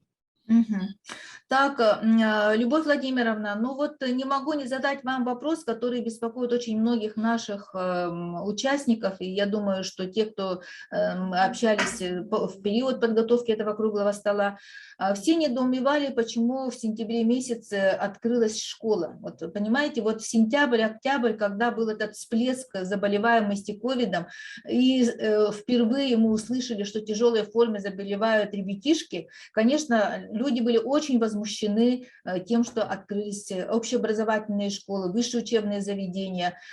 Что можете на этот счет сказать? Значит, по организации школьного процесса. Очень шел большой подготовительный этап в плане того, что персонал, работники образовательных учреждений у нас в первую очередь прививались против ковида. Ну, это вот, по крайней мере, это та когорта, которая на сегодня имеет очень высокие показатели по охвату этими прививками. Это все шло в подготовительный период. Одним из критериев открытия школ было вот как раз прививки среди сотрудников образовательных учреждений. Кроме этого, ну, вы знаете, что вот по той, наверное, статистике, которая на сегодняшний день есть, заболеваемость среди детей в разы ниже, чем среди взрослых. И вот тот порядок, который алгоритм на сегодняшний день сложился по работе в очагах инфекции, сразу подразумевал, что при наличии заболевшего ограничительные мероприятия проводятся в организованных коллективах, как взрослых, так и детей. Вот вы, наверное, и получали предписания, и показывали своих контактных по работе. Такая ситуация уже отлажена. И поэтому было такое принято решение, что так как дети у нас не являются основным, как бы, той когортой, которая, во-первых, заболевает, во-вторых, как бы среди них заболеваемость, точнее, среди них на тот момент возможно было организовать все вот эти мероприятия, как они стали учиться, не используя вот эту кабинетную систему, когда классы переходят из класса в класс, а все они стационарно сидят теперь, каждый по кабинетам. Значит, сделали движение расписания, чтобы уменьшить. Потом входной вот этот фильтр. Хорошо, да, Любовь Владимировна, мы все эти организационные мероприятия были проведены, и посчитали, что этого будет достаточно для того, но, к сожалению, чтобы... так не получилось, к сожалению, так не случилось. Случилось то, что в тот момент, вот при организации, значит, при начале учебного процесса был не подъем коронавирусной инфекции среди детей, а подъем респираторной вирусной инфекции. Вот у нас, как вот мы говорим, 2 года идет такое, ну, нетипичное, что ли, течение эпидсезона респираторных инфекций, гриппа и ну вот и присоединившейся ковидной инфекцией. И там вот был подъем парагриппа, аденовирусной инфекции среди детей. И ограничительные мероприятия, которые вводились, они в основном шли по респираторным вирусным инфекциям, а не по ковиду. А по ковиду отрабатывали уже точечно, там, если регистрировалась заболеваемость, то карантин наводился только на вот группу, класс там, и так далее, и так далее. Так, Лучше, ну вот, легче, они Любовь больше Владимировна, ну вы, наверное, как-то анализируете те ситуации, которые у нас были в сентябре, в октябре, да? Чем вы можете объяснить такой большой всплеск и то, что вот в период конец лета и осень этого года так много людей унесло с собой это тяжелое заболевание, и, честно говоря, вот в газете «Кым» каждую неделю по 3-4 полосы были некрологи, понимаете, это была такая тяжелая ситуация, вот в том числе и для нас, людей, которые все это видим и ничего, к сожалению, сделать не могли. Чем вы объясняете этот всплеск и ждать ли нам таких всплесков вперед, потому что вы должны такие моменты прогнозировать. Что нам ждать в преддверии Нового года, что нам ждать в начале следующего года, какие прогнозы есть у Роспотребнадзора? Ну вот я говорила, что вот новая коронавирусная инфекция, она такая же инфекция, как и другие, как тот же грипп, и имеет те же законы распространения и вот ту же как бы когорту, кого он любит, в кавычках, так скажем, да. То есть это вот те лица, которые, во-первых, возрастные, во-вторых, имеющие хроническую патологию, ну и там и так далее, и так далее. Вот те группы риска, которые, в принципе, уже определены в приказе по утверждению национального календаря Российской Федерации, они там, вот эти когорты, очень хорошо прописаны. Ну вот, и поэтому получается, что вот тот всплеск подъема летальности, хотя, в общем-то, там летальность от ковида, ну, тоже внесла свою лепту, как бы я это не исключаю. Вот тот анализ, который мы проводили, вы знаете, с самого начала эпидемии, ну не с самого начала эпидемии, но когда уже были какие-то наработки и какие-то тенденции выявились, мы всегда говорили, что группа риска – это лица старших возрастных групп. Почему на сегодняшний день вот ограничительные мероприятия – это 60 и, ну, возраст как бы 65 и плюс, 60 плюс, на сегодняшний момент это снизили как бы возрастную планку, потому что это самая та уязвимая группа на сегодняшний день, в которой наибольший процент имеющих хроническую патологию, какие-то осложнения с общим состоянием здоровья и плюс еще возрастные изменения. И вот эта вот когорта нам, конечно, дала, ну вот как бы так как говорить не очень может быть хорошо, но она дала основной вот всплеск летальности. За счет чего? Вот когда мы анализировали, среди вот лиц, которые погибли от ковида, привитых не было. Если они были, то это были те лица, у которых вот общее соматическое состояние было очень тяжелым, и все равно их как бы привили от ковида, но защитить вот от тех симптомов и вот поражений как бы данная вакцина не смогла. Значит, и всплеск вот тот заболеваемости, который у нас в сентябре был, вот мы, по крайней мере, объясняем не только тем, что как бы увеличилось распространение новой коронавирусной инфекции, за счет того, что у нас появились новые штаммы. Новые штаммы, которые, ну вот вы видели же, эта волна прямо идет по всей, не только вот Якутия такая прямо вот оказалась в таких условиях, это весь мир оказался в таких условиях, когда новые штаммы снова, значит, поднимали всплеск заболеваемости и распространялись, и у них характеристики несколько менялись по сравнению с тем, что было, скажем, в марте 2020 года, там, марте-мае 2020 года, что контагиозность инфекции увеличилась, значит, хотя тяжесть заболеваний несколько уменьшилась. Но вот это вот распространение, естественно, оно повлекло за собой, что большее количество населения вот подвергались и риску заражения, и в конечном итоге заболевали. А в тот момент, вот сейчас, да, вот у нас сейчас мы прививаем еженедельно практически по 30-40 тысяч человек. А вот тогда мы прививали только там по 19, по 15 тысяч.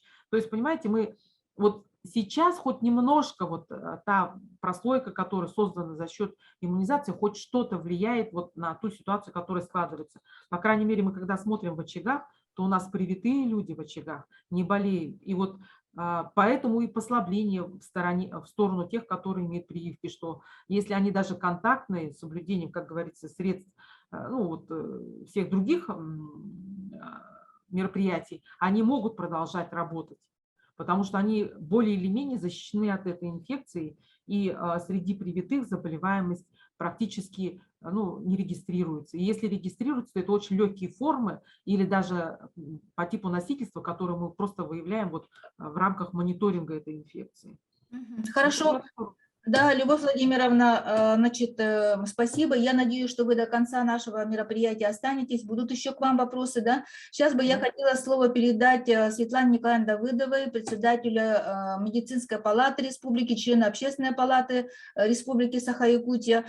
Светлана Николаевна, очень много вопросов прозвучало по моментам оптимизации сети здравоохранения, да, и ваша палата объединяет медиков со всей нашей республики. Как себя чувствуют больницы в районах? У нас сегодня круглый стол так и называется, что состояние вот противоковидных мероприятий и проблем, связанных с ним, в разрезе в основном улусы берем, потому что по городу, в принципе, информации достаточно. Я прошу подготовиться после Светланы Николаевны Веру Дмитриевну Никифорову, народного депутата. Спасибо. Светлана Николаевна.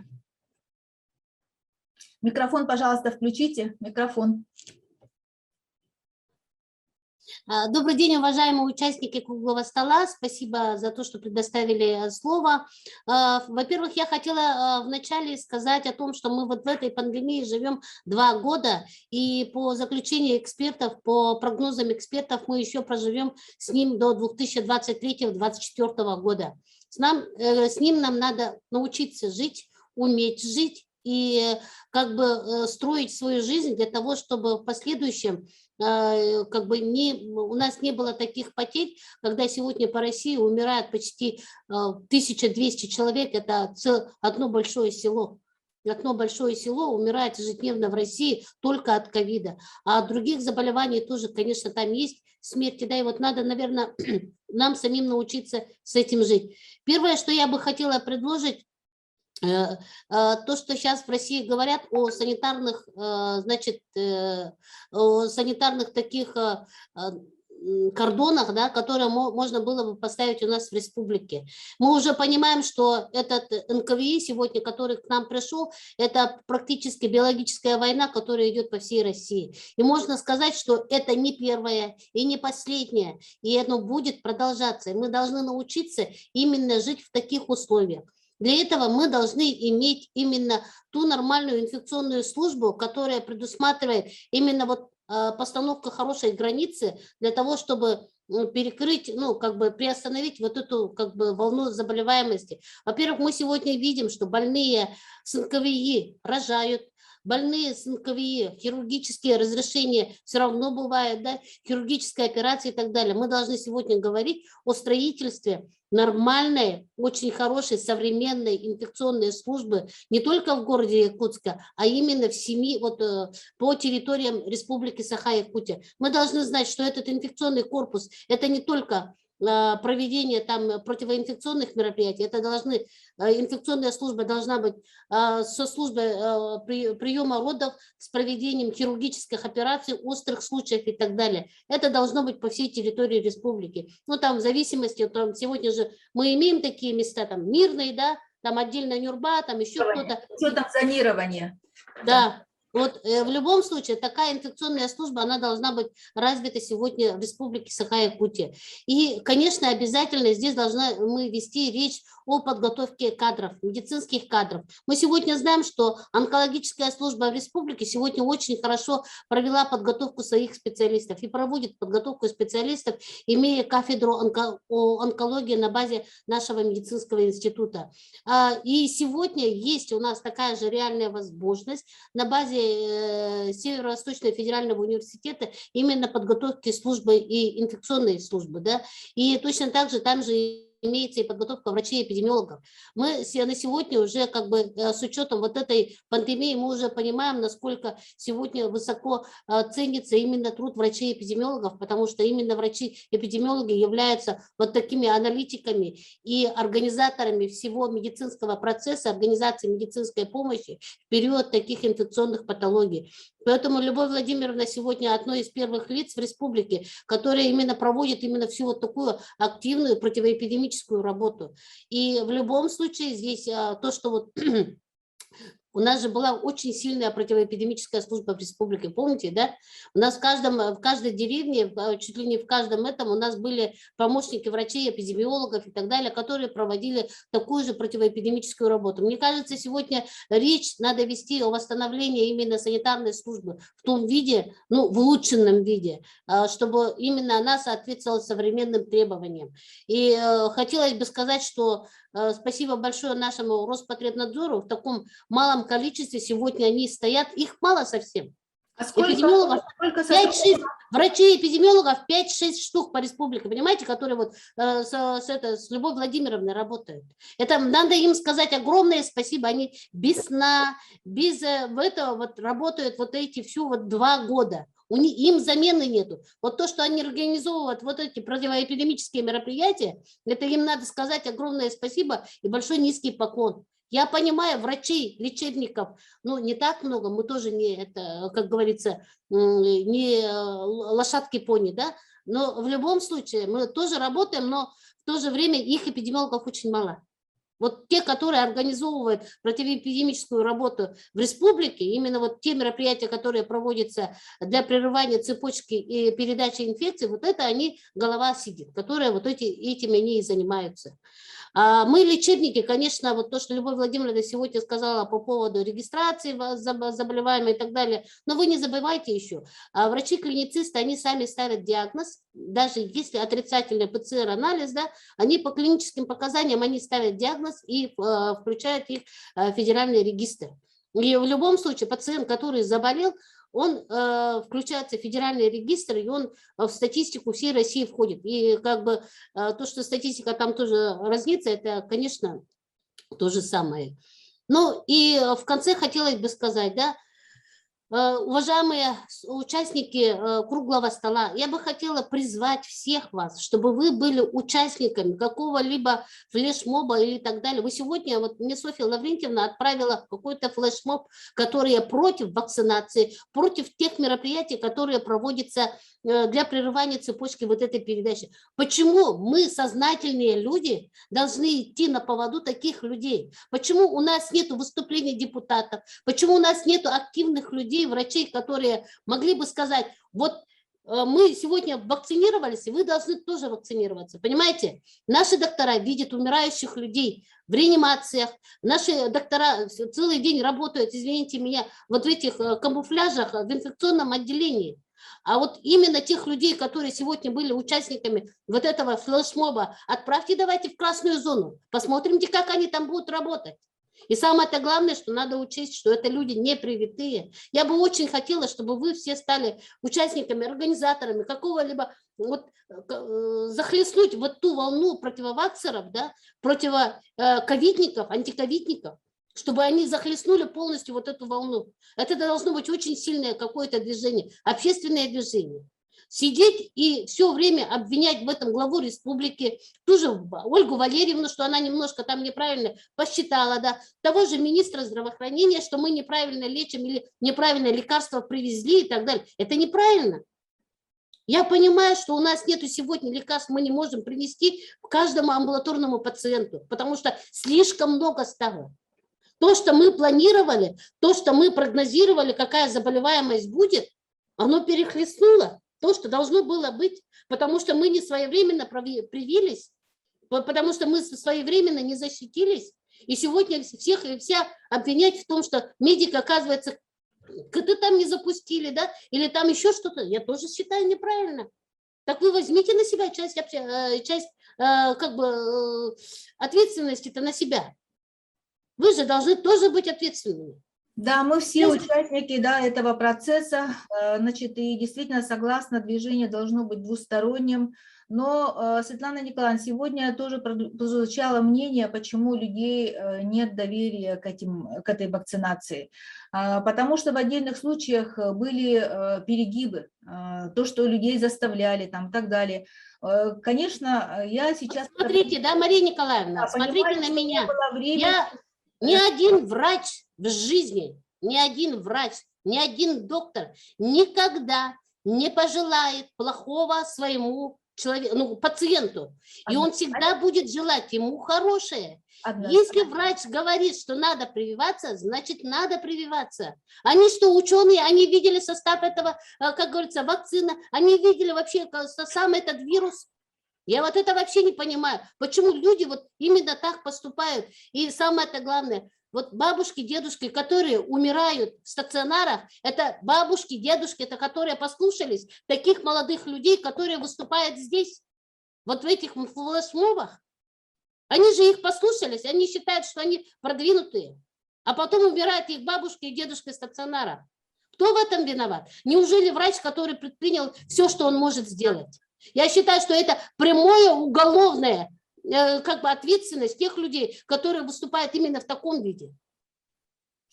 Но, к сожалению, на сегодняшний день у нас законодательство не успевают даже за тем, чтобы узаконить те QR-коды, которые сейчас требуются для посещения общественных мест и так далее. Да? Это комплексная проблема. Светлана Николаевна, общественные палаты тоже можно провести силами общественной палаты. Если честно сказать, Мария Николаевна, я из ковида не вылезаю. Я согласна, я все понимаю, вы руководитель большой медицинской организации.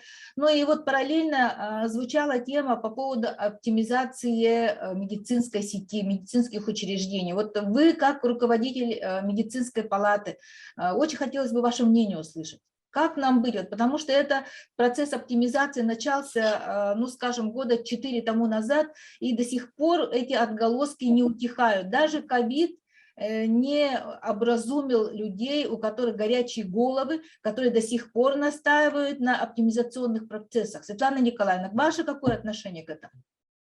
Вот как бы я именно согласна с тем, что вообще должна быть сохранен участково-территориальный принцип при организации первичной медико-санитарной помощи.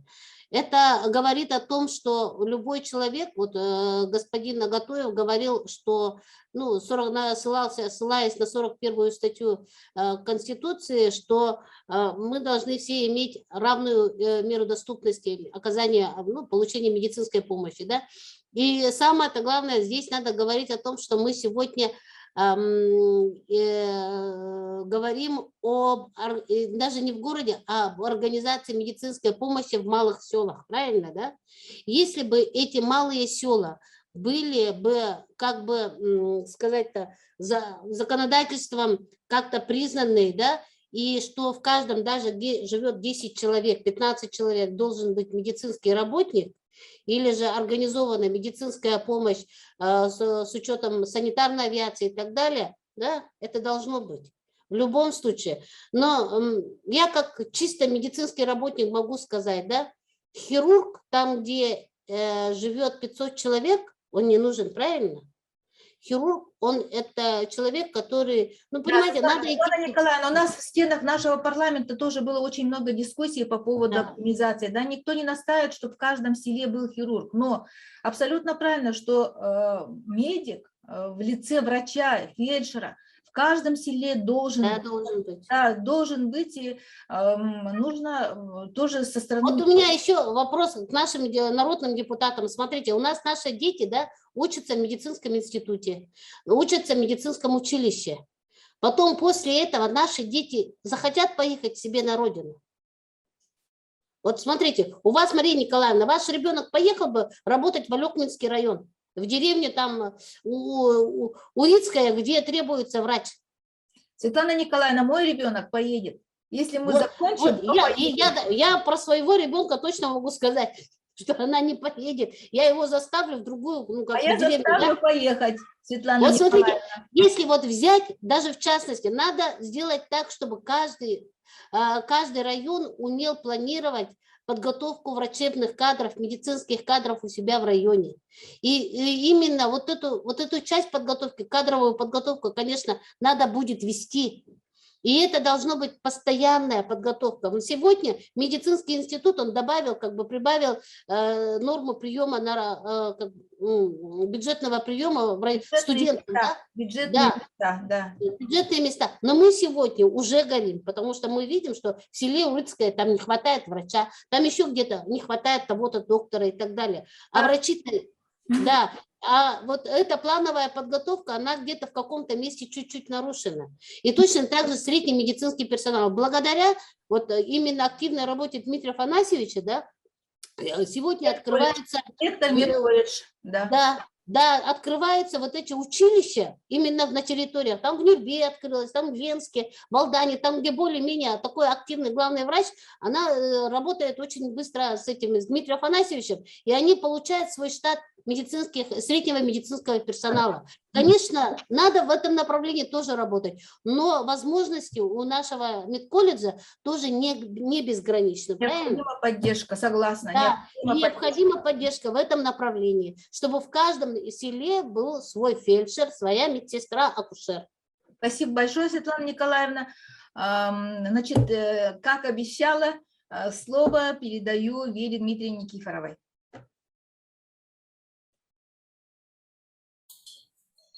Добрый день, коллеги, участники круглого стола. Значит, спасибо за приглашение. Сегодняшняя наша тема по состоянию распространения коронавирусной инфекции в сельских районах. Да. Поэтому я тут хочу уточниться, да, как бы к представителям Министерства здравоохранения. Мы все знаем, что необходимым компонентом комплексной терапии является адекватная респираторная поддержка. И я бы хотела узнать по состоянию именно по районам, в каких районах идет нехватка именно кислородных концентраторов и потребность именно высокопоточных назальных оксигенаций. Это первый вопрос. И второй вопрос. Тут были затронуты, значит, вопросы медицинской реабилитации постковидных пациентов. И возникает такой вопрос, да, вот ведется ли статистика пациентов, перенесших новую коронавирусную инфекцию, вот именно в районах, да, сколько их, которые нуждаются именно в кислородной поддержке. В городе пациенты как-то вот находят выход, да, значит, в аренду берут кислородные концентраторы, кто-то покупает и так далее. Спасибо за вот мои вопросы. Так, Министерство здравоохранения, прошу подключить микрофон. Уже достаточно много вопросов к вам поступило. Давайте мы сейчас вас послушаем, и после вас я бы хотела слово передать Андрей Михайлович Находкин, депутат от Мегино-Кангаласского района. Пожалуйста, Министерство здравоохранения. Еще раз представьте, пожалуйста, рядом с вами Игнатьев, начальник департамента, да? Добрый день. Василий Петрович меня зовут. Исполняющий Василий Петрович, руководитель. очень приятно. Слушаем вас. На вчерашний день у нас было развернуто в республике 2845 коек. Из кислородной поддержки из них 383. Вот это, получается, идет и кислородные станции, и баллоны, и концентраторы. Соответственно, в зависимости от расположения больницы, от расположения района, там идет или тем способом, или тем. Конкретно сейчас цифры, сколько концентраторов где, я не скажу, но вообще ситуация общая такая. Естественно, кислородных поддержек больше всего в городе, потому что буквально до осени этого года мы старались всех больных наиболее тяжелых сразу перевозить в город. Вот. Но сейчас, опять же, с лета дополнительно закупались именно кислородные концентраторы для мест, куда трудно доставить кислород в баллонах и тем более жидкий. По поводу... Второй вопрос был... Какой? У меня статистика по значит, пациента, который нуждается в восстановительном периоде, в период восстановления. Постковидная реабилитация. Выписываются домой, но при этом они нуждаются именно в кислородной поддержке. Да, во-первых, такие пациенты нуждаются в реабилитации. Сначала второй этап реабилитации, получается, им показан. И в дальнейшем, если сохраняется кислородная потребность уже при третьем этапе реабилитации и выписки домой, получается, они также у нас идут, как и раньше шли больные с хроническими обструктивными заболеваниями легких, например. То есть закупается им оборудование, кислородные концентраторы портативные для именно домашних условий. Так. Получается, такой статистики нет, да, сколько по пациентам? Сколько человек получает на дому именно нуждается в кислороде? Нет такой статистики? Нет, прямо сейчас у меня нет статистики, сколько получает кислорода именно люди после новой коронавирусной инфекции. Сколько получает кислородную поддержку вообще, в принципе, статистику можно найти, но не вот сейчас прямо мгновенно, извиняюсь, конечно.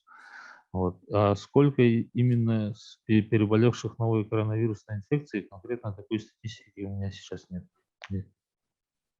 Так, значит, вот в чате тоже участники нашего стола могут задавать вопросы. Так, Министерство здравоохранения, вам такой адресован вопрос по строительству ФАПов в Верхоянской районе и по выделению Верхоянской центральной районной больницы модульного морга пишут, приобретение КТ в ЦРБ, открытие лаборатории ПЦР для проведения анализов.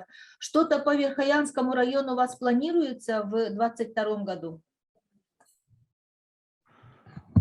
Да, по программе модернизации первичного звена там планируется. Конкретное количество я сейчас опять-таки не скажу. Там несколько ФАПов. Насчет модульного морга Батагай в следующем году точно не стоит. Вообще, получается, модульные морги, у нас потребность там больше миллиарда, чтобы обеспечить всех новыми моргами. Поэтому эта программа у нас разбита на несколько лет. И Батагай не в 22-м, да. Так, очень, конечно, печально. Следующий вопрос от Артема Михайловича. Значит, морг в 2022 году в Черопчинском районе планируется или нет?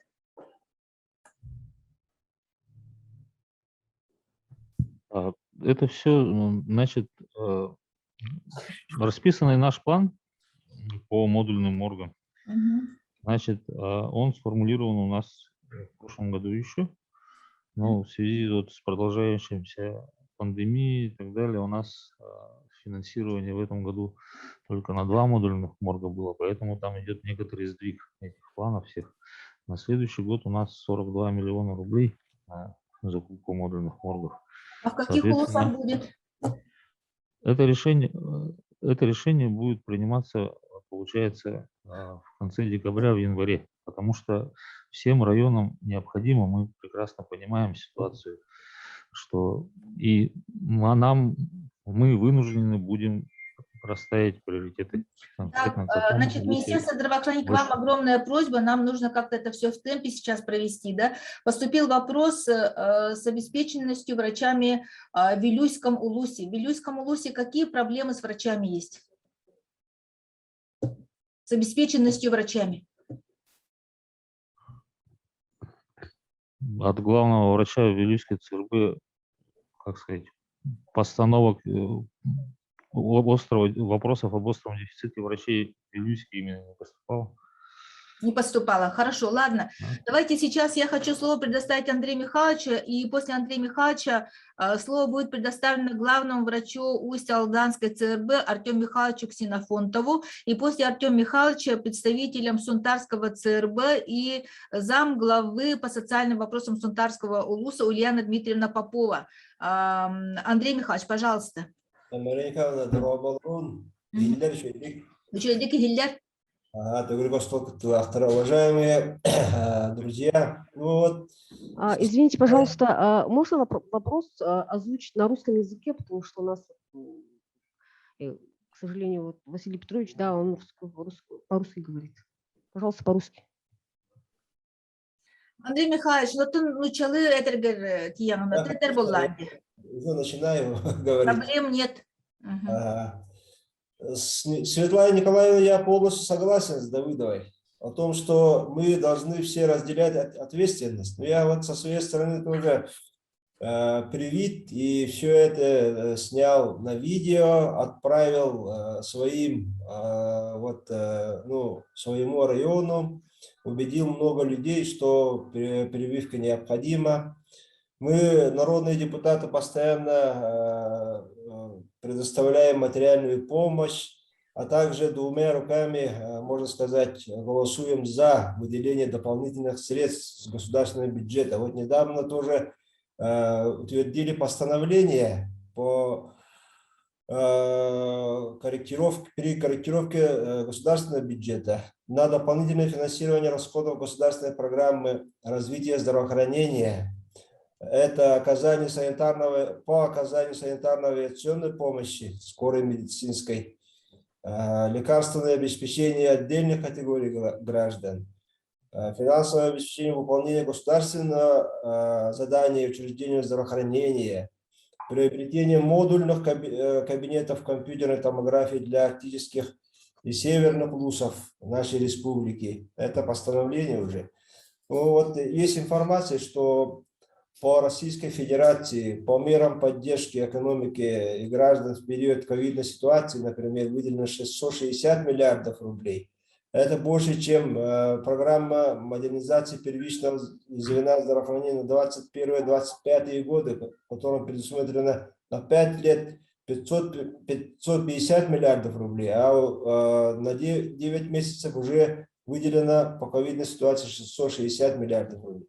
Наверное, по республике, по нашей республике тоже так же. Хотелось бы, конечно, на уровне правительства услышать данные цифры, как распределены финансовые средства, которые утвердили мы, народные депутаты, во время пленарного заседания, дополнительные финансовые средства и их освоение. Хотелось бы сегодня услышать. Вот. И, во-вторых, вот, я тоже полностью согласен с мнением Михаила Дмитриевича Гуляева, народного депутата, и Светланы Николаевны Давыдовой, потому что вот как пример могу сказать, ну, болезнь новая, конечно, все мы, как говорится, чем готовы, так и встретили. Например, в Мирно-Кангалском районе мы открыли очень хорошие школы с участием главы республики Асена Сергеевича, село Петровка. Андрей Михайлович, пожалуйста, про открытие школы на нашем круглом столе не надо. Пожалуйста, конкретно по ковиду, какие проблемы по Мигино-Кангаласскому улусу существуют?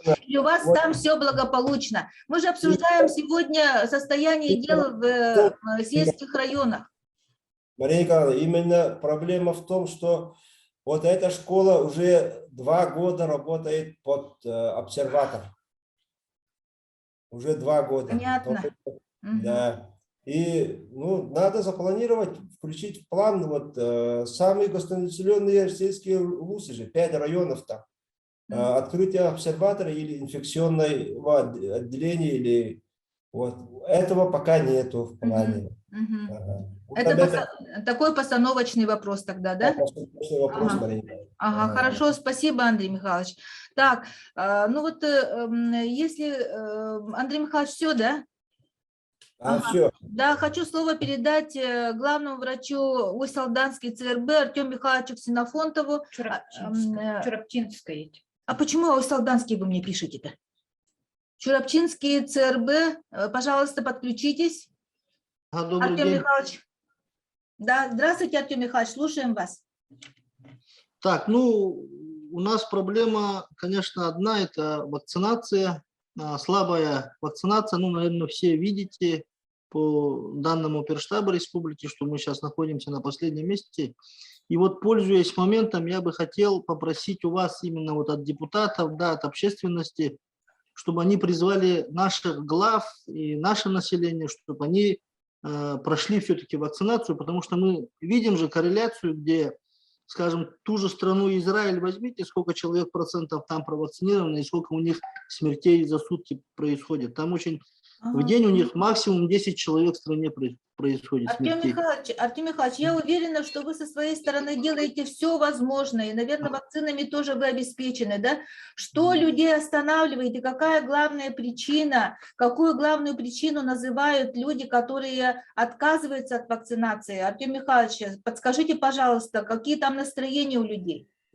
Население не верит, скажем, ну, нашему слову, верит больше, скажем, вот этим антиваксерным информациям, которые приходят по WhatsApp, ну, недостоверную как бы информацию не получают, и из-за этого они, ну, против такой вакцинации. Ну и у нас проблема еще в том, что у нас мало глав получили вакцину. Это тоже очень печально, потому что с января вакцинация идет, у нас есть некоторые главы, которые до сих пор не получили вакцину. И это очень тоже говорит о том, что население же смотрит на главу. Глава Глава не наслега, получил. вы имеете в виду, да? Да. Глава наслега не получает, а население тоже говорит, если он не получил, почему я должен получить? Вот в чем проблема еще.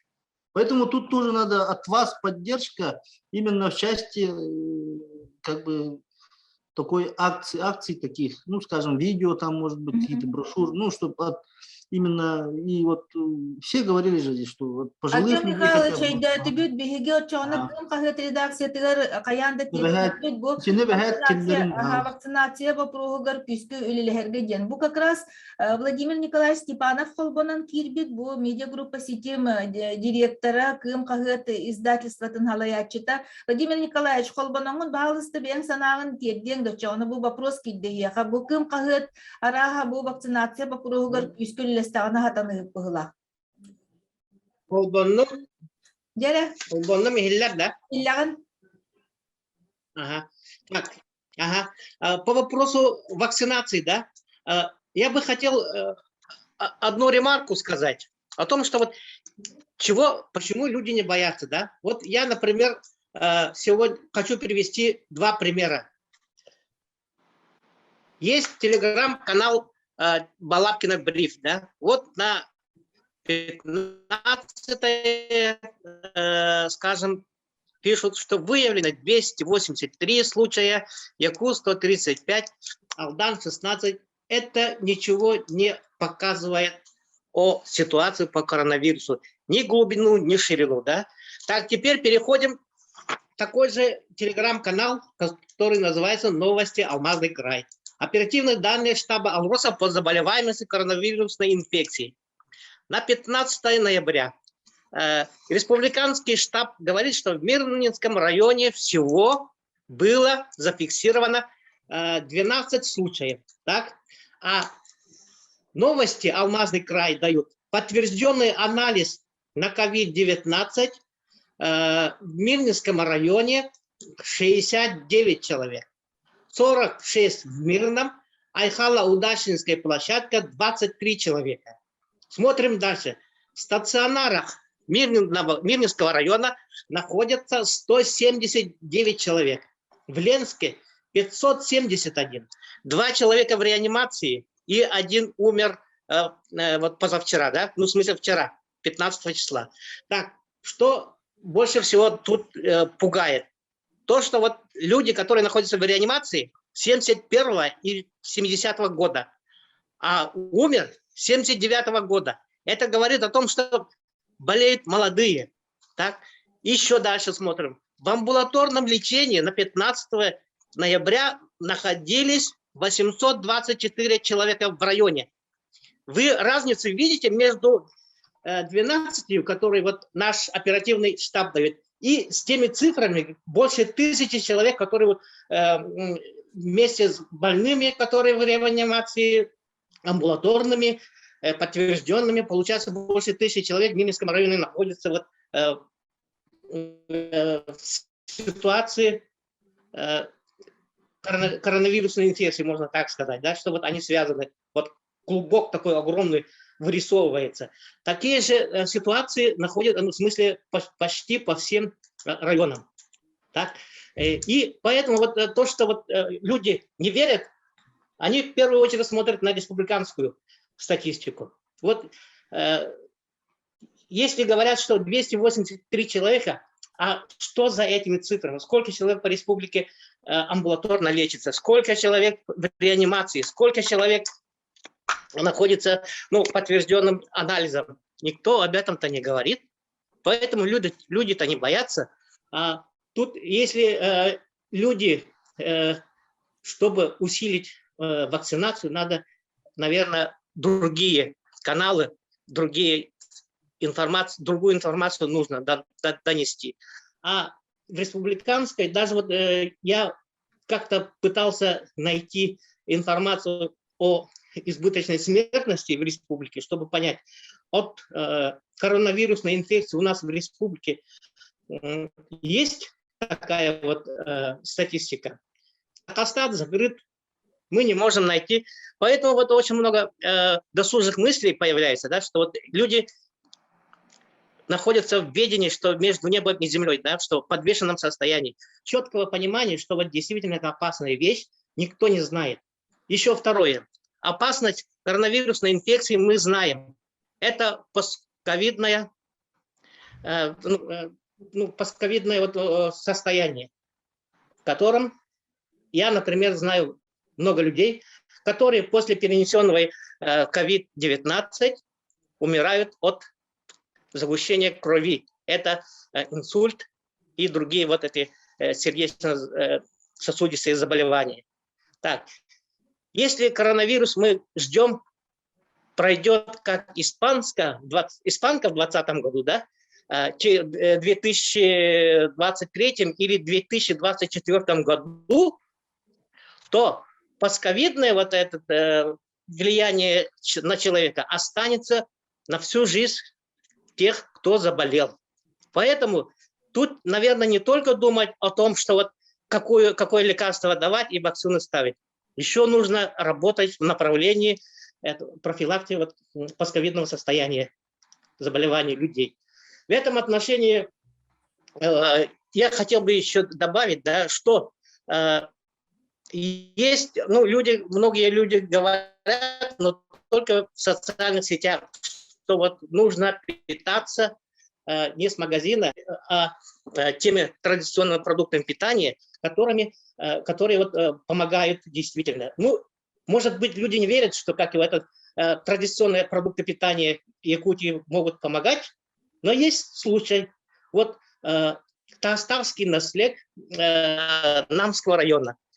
Район, ну, это Улус-Намский, да, там очень много случаев коронавирусной инфекции, а в Таставском наследии, где выращивают только якутскую породу скота, молоком и мясом которого местные люди питаются, до сих пор нет коронавирусной инфекции. Глава мне, моя статья, которая была опубликована в Крыме, по всем этим социальным сетям и по даже телеграм-каналах распространяется, да? И вот глава говорит, что за 2 года один был случай, и то от проезжающих охотников один человек заразился, но очень быстро восстановился.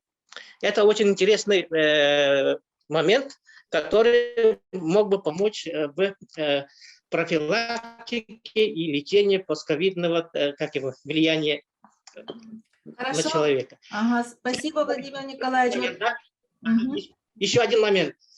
То, что вот традиционное питание не стало, скажем, в Эверно-Бутантайском районе, главный врач мне сказал, что после 90-х годов, после того, как питание местное изменилось, у них стало очень много болезней, которых раньше не было.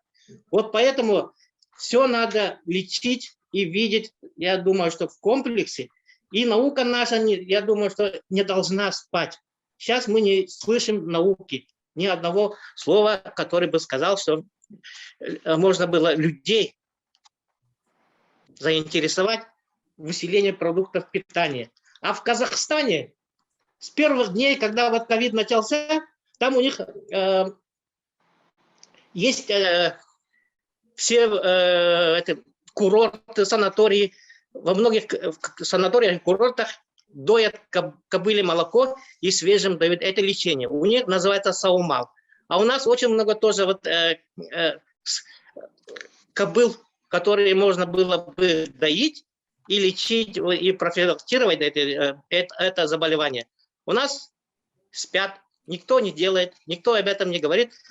Наука, если бы подключилась о полезности, скажем, вот, кобыльего молока свежего, да, то можно было бы лечиться от постковидного влияния коронавируса. Вот коротко.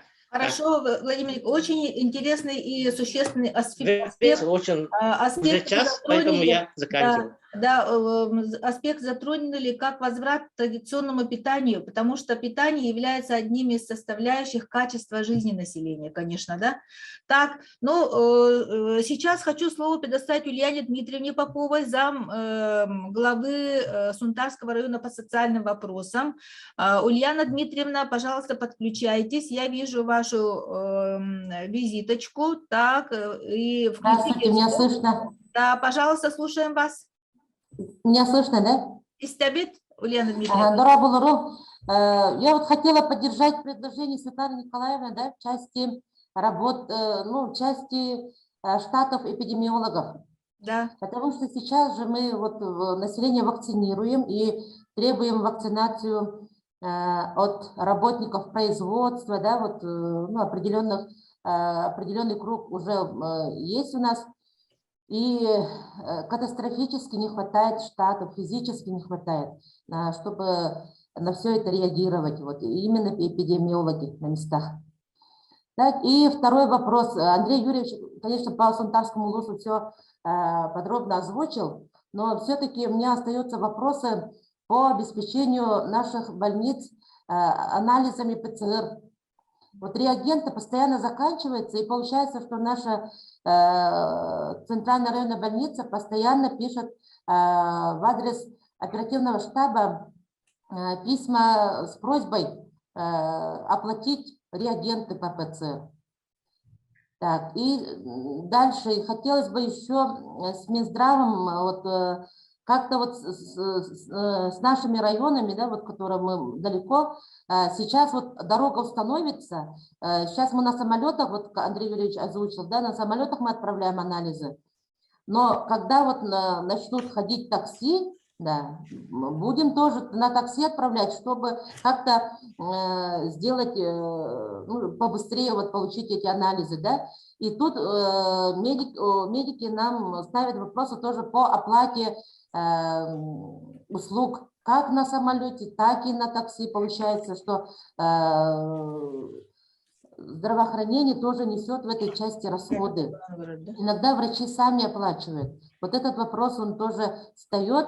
Также по обеспечению кислородными концентраторами тоже у нас вопросы были. Мы район тоже не оплатили, купили концентраторы, да. По обеспечению лекарственными средствами. Мы сейчас вот, те, кто в инфекционное отделение попадают, конечно, сразу в тяжелом состоянии люди лежат. И им сейчас тоже необходимы вот, та же Элсира, да, вот Элсиру в основном у нас используют. И по обеспечению там уже заявка идет, заявку мы отправляли и от имени оперштаба, и наша районная больница отправляет. Все-таки в этой части то ли финансирование то ли мало, то ли аукционы так проходят, но они, я не говорю, что их вообще нет, они приходят, но с перебоями. Если у нас заявка там по 150 штук, да, получается, да, то по 15, по 20, да, вот тоже вот перебои, ну, на это хотела бы обратить внимание. Также по привлечение людей, да, на вакцинацию. Мы сейчас вот объявили акцию с 15 по 30 ноября, именно возраст 60+.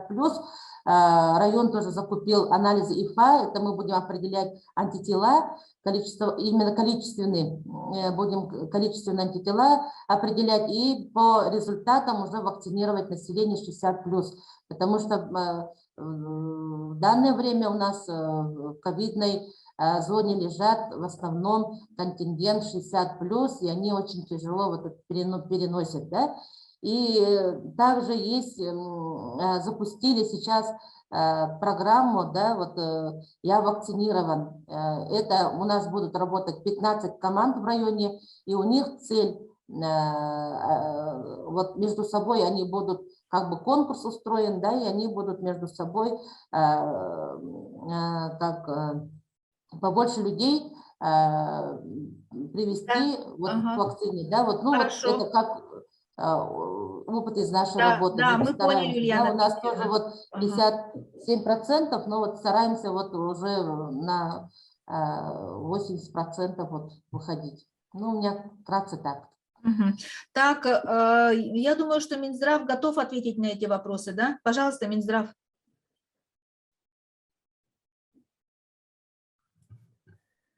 Так, насчет лекарственных препаратов я уже говорила, да, о дорогостоящих лекарственных препаратах, которые необходимы для тяжелых больных, да, эти препараты, я еще раз повторюсь, да, это поставка в регион количества необходимого для больных зависит от поставщика, даже если у региона у нас деньги есть, но мы закупить достаточное количество не можем, потому что просто вот от поставщика у нас идет определенное количество. Вот столько для региона может предоставить. Вот все то, что они предоставляют, мы закупаем и разнаряживаем по центральным районным больницам по приоритетности. У кого острая эпидемиологическая обстановка встает в районе, вот приоритетно им побольше даем тогда, получается.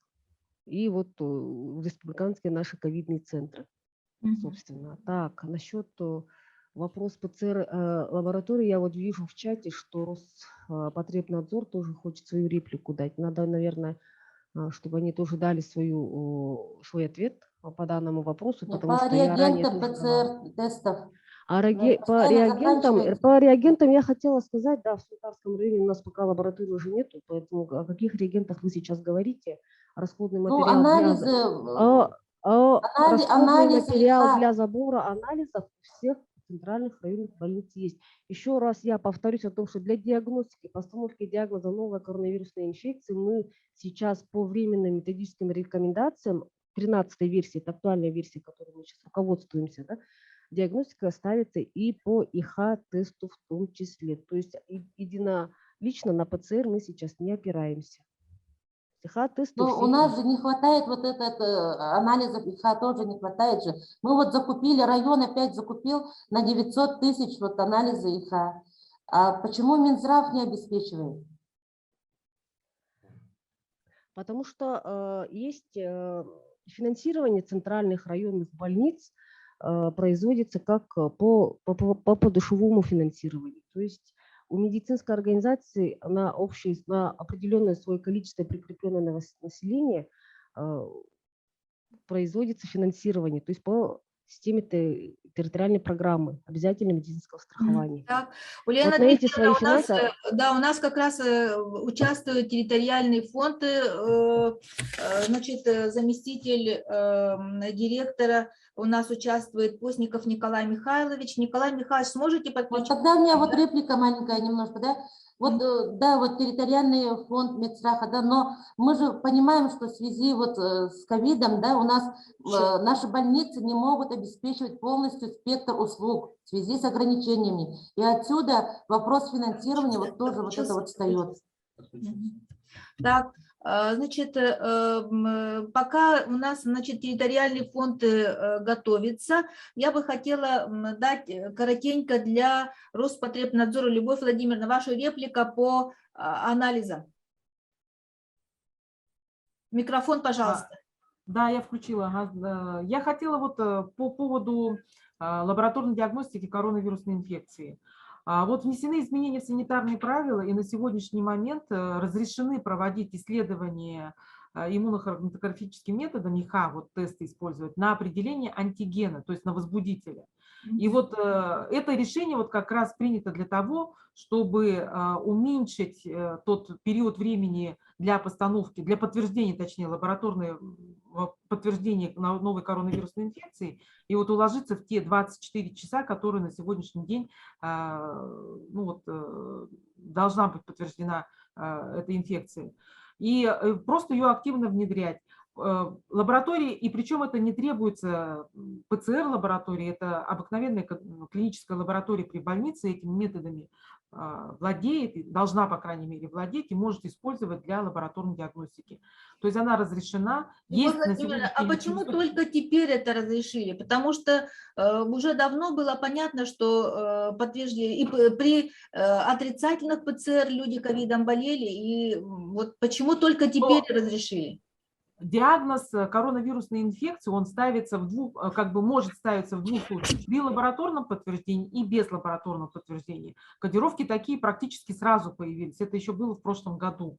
Лабораторная диагностика, потому что те тесты системы, которые были вот предыдущие, только разрабатывались, они имели очень низкий порог достоверности. на сегодня и чувствительности. И на сегодняшний момент вот как раз с учетом того, что вот на эту коронавирусную инфекцию вся наука работает, и тест-системы, они уже те, которые действуют на сегодняшний момент, они, во-первых, и легитимны, во-вторых, они уже чувствительны, и они вот могут подтверждать этот диагноз. Поэтому изменены санитарные правила, внесены изменения, что вот эта тест-система по определению антигена, экспресс-метод, она уже легитимна и может использоваться во всех медицинских учреждениях для постановки и подтверждения диагноза. И они отечественные, они импортные. Хорошо. На сегодня есть квоты есть на территории, которые можно получать безвозмездные. Значит, теперь необходимо решить вопрос обеспеченности районных больниц вот этими реагентами. Хорошо. Ну вот сейчас хочу дать слово Николаю Михайловичу, первому заместителю директора территориального фонда ОМС, Постников Николай Михайлович. Николай Михайлович, вот сейчас прозвучало со стороны Минздрава, что финансирование наших лечебных учреждений исходит из расчета на подушевое, да, значит, тарифы, которые были определены подушевые. Но всем понятно, что, конечно, они сейчас в данной ситуации уже давно не покрывают все расходы, да. Я знаю, что в этом плане со стороны ТФОМС была проделана большая работа, и в этом году и в следующем году мы ожидаем дополнительные средства для того, чтобы, так как сегодня круглый стол у нас, значит, в основном ориентирован на сельскохозяйственные, на сельские районы, пожалуйста, можете ли нас информировать о финансовом состоянии финансирования по территориальной программе преимущественно сельских районных больниц? Пожалуйста. Какие у них проблемы сегодня существуют? Да, добрый день, уважаемые коллеги. Мария Николаевна, вот как мы с вами в парламенте тоже вот вас тоже ставили в известность, информировали про поступление средств в этом году именно на борьбу с коронавирусной инфекцией в части стационарной медицинской помощи. В нашу республику поступило порядка 3 миллиардов 400 миллионов рублей. Но, к сожалению, из резервного фонда правительства Российской Федерации вот эти средства, они целевые, то есть они назначаются для стационарного лечения. Вот. Но сейчас тоже прорабатываются вопросы, чтобы при будущих траншах, при поступлении из резервного фонда правительства, не только вот эти средства, чтобы направлялись на стационарную медицинскую помощь, но и на амбулаторную часть.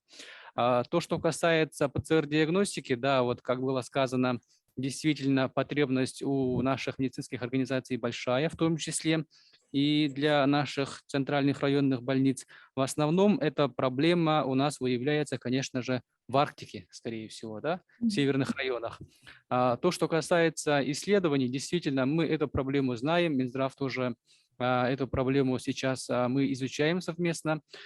Дело в том, что ПЦР-диагностика для центральных районных больниц, особенно для северов, это может быть не очень подъемная сумма, вот лабораторную диагностику делать, то есть приобретение именно лабораторного оборудования, по нашим данным, это не менее 3,5-4 миллионов рублей это стоит аппаратура вот эта, плюс расходники. Поэтому есть альтернативные варианты, как было сказано тоже Владимировна, это ИХА, именно хроматографические анализы. Но поэтому вот тут тоже надо будет узнать цену, потому что на самом деле мы по нормативам прошлого года видели, что ИХА-диагностика стоит порядка 1100 рублей. Это вот по итогам прошлого года. В этом году мы знаем, что эти цены немножко поднялись, порядка 2000, наверное, стоит. А ПЦР-диагностика по нашим нормативам, он стоит с тест-системами 1290 рублей 3 копейки. Вот поэтому так уж получается, что ИХА-диагностика, она как будто бы дороже, но для центральных районных больниц, особенно для северов, это очень даже было хорошее подспорье. Поэтому более оперативная, потому что сегодня прозвучало, что даже из центральных и Вилюйской группы районов результаты ПЦР люди ждут неделями. Понимаете, вот драгоценное время упускается, и это сейчас больше всего заботит. Вот. А то, что вот сегодня говорили о нехватке дорогостоящих лекарств и так далее, да, и вот мотивировали то, что там закупки делаются, и, значит, производители не успевают производить. Вот в этом плане со стороны районных больниц были обращения об увеличении финансирования на приобретение этих дорогостоящих лекарств, да? Да, вот ряд обращений, конечно же, из центральных районных больниц поступает. И в настоящее время вот то, что вы говорили, дорогостоящие препараты, как Актемра, Атлегия, действительно, они, центральные районные больницы получают от населения при показании, конечно же, да. Но на самом деле вот тут вопрос встал именно в вопросе цены, потому что так как он в дефектуре, центральная районная больница не может его закупить, его нету в природе, ну как бы в закупках имеется в виду. Люди приносят из Москвы чеки, а там по чекам получается намного дороже. Поэтому получается для главного врача вот тут такая сложность возникает. На самом деле закупочная цена, мы знаем, средняя цена в Российской Федерации где-то 60-70 тысяч. А Это чеки... Актемра. Да, Актемра. Вот. А чеки приносят там по 150-120 тысяч. Это средняя цена вот такая. Поэтому на самом деле вот тут проблема, она пока не решена. Мы тоже вышли на уровень Федерального фонда ОМС Российской Федерации, чтобы этот вопрос решить. Потому что некоторые наши больницы, особенно наши городские, там, где есть предпринимательская деятельность, они в досудебном порядке вот эти препараты возмещают. То, что касается сельских районов, особенно арктических районов, там, конечно, о чем речь, да, вот там предпринимательская... Ситуация практически нету. Да. Поэтому вопрос сейчас открытый. Этот вопрос прорабатывается на уровне и Федерального фонда, и Министерства здравоохранения Российской Федерации.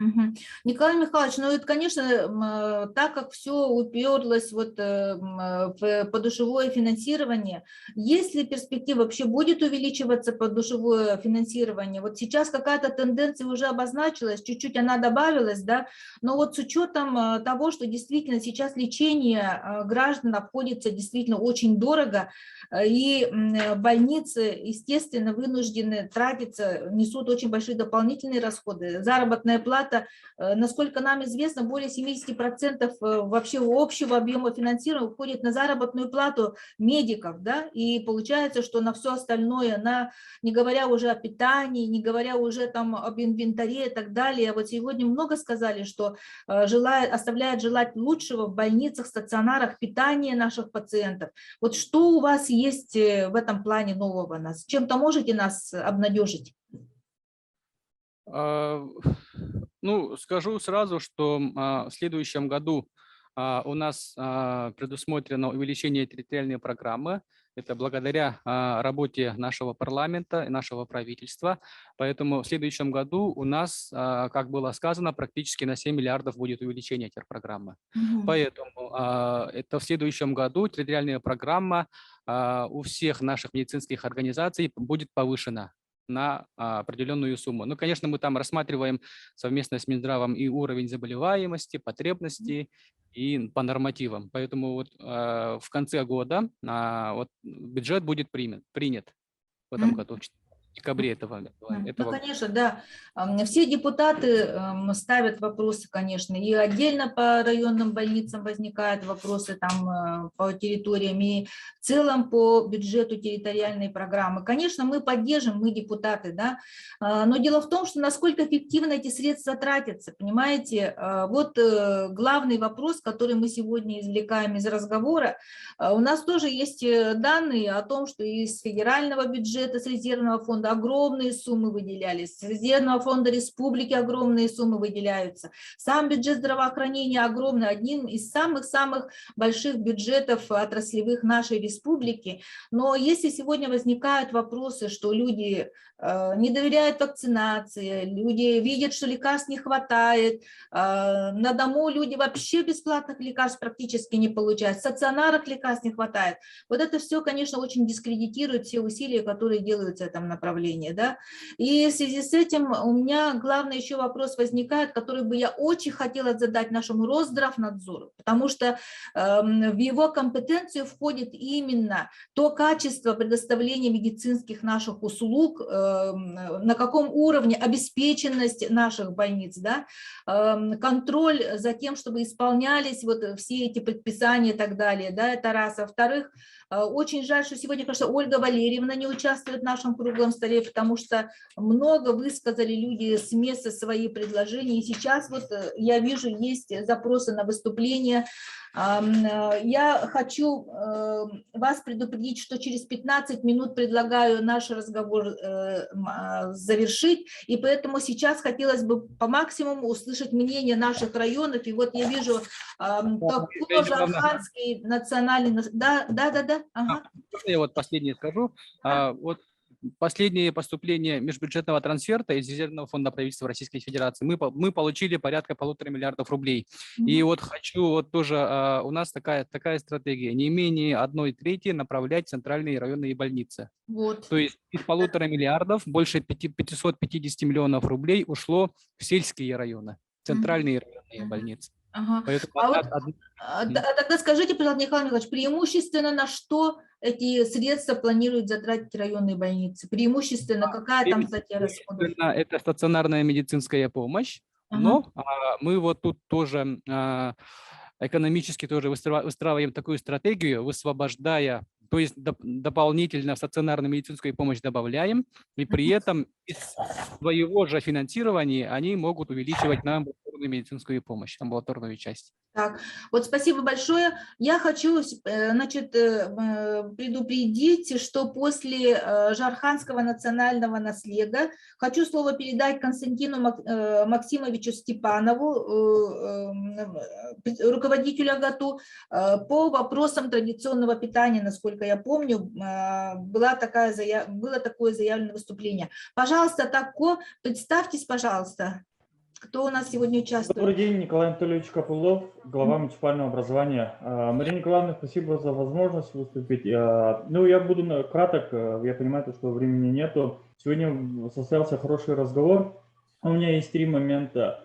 Первое, я полностью согласен с выступающими, которые сегодня говорили о том, что у населения нет доверия к официальным данным. И это действительно так и есть. По сводкам нашим уже давно никто не верит, и поэтому... Я так думаю, и вопросы по вакцинации как бы висят на плаву. И хотелось бы, чтобы по этой части мы как-то отработали отдельно.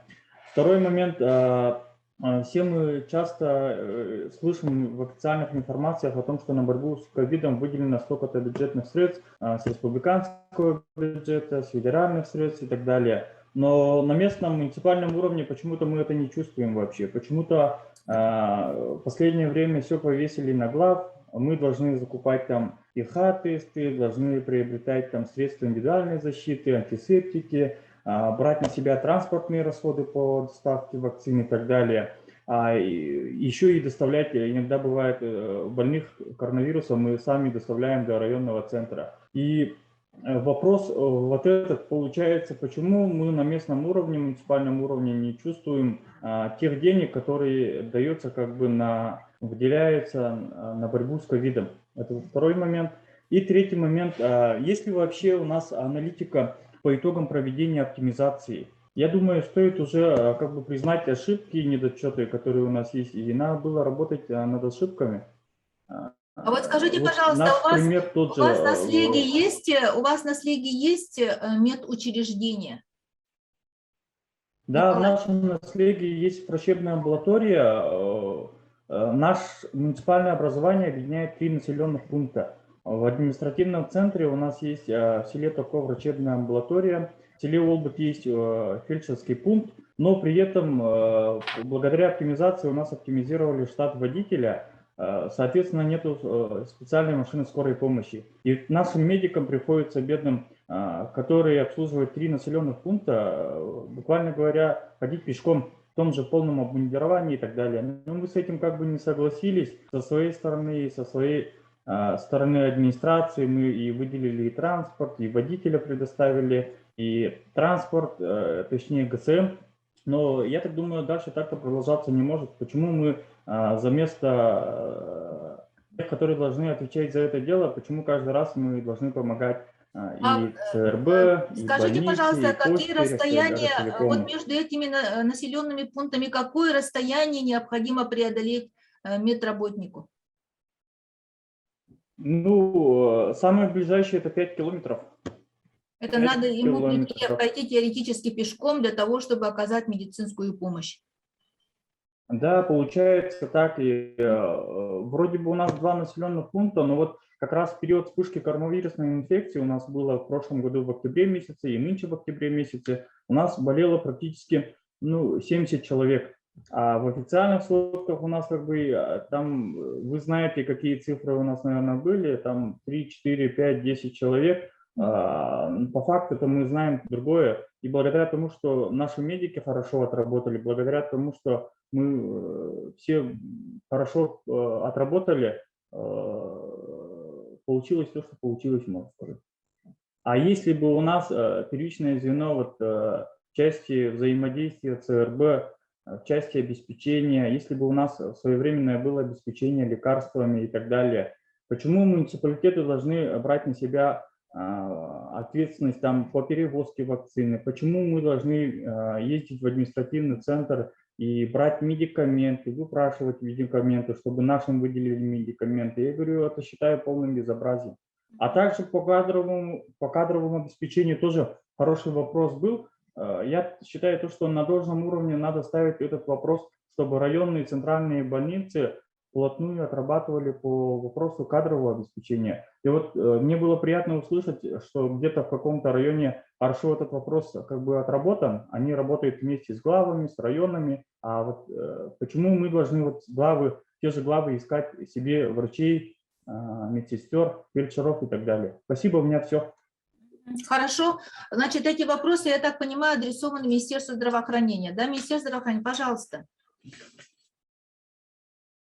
По инфраструктуре вот, лечебных учреждений, по транспортной обеспеченности. По автомобилям центральных районных больниц, которые не относятся к скорой медицинской помощи, а относятся, я так понимаю, к первичной медико-санитарной помощи.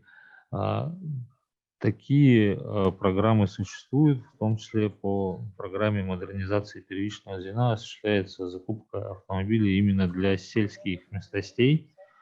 В этом году у нас около 54 автомобиля поступило, закуплено. В следующем году тоже большой план. Он распределяется именно по сельским территориям, именно в наслега.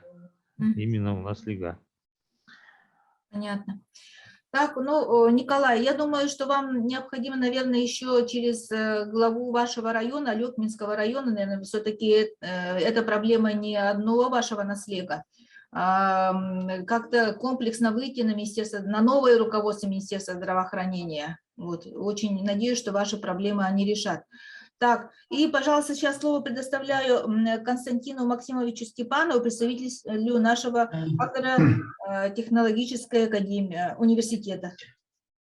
Здравствуйте, большое спасибо, что предоставили слово.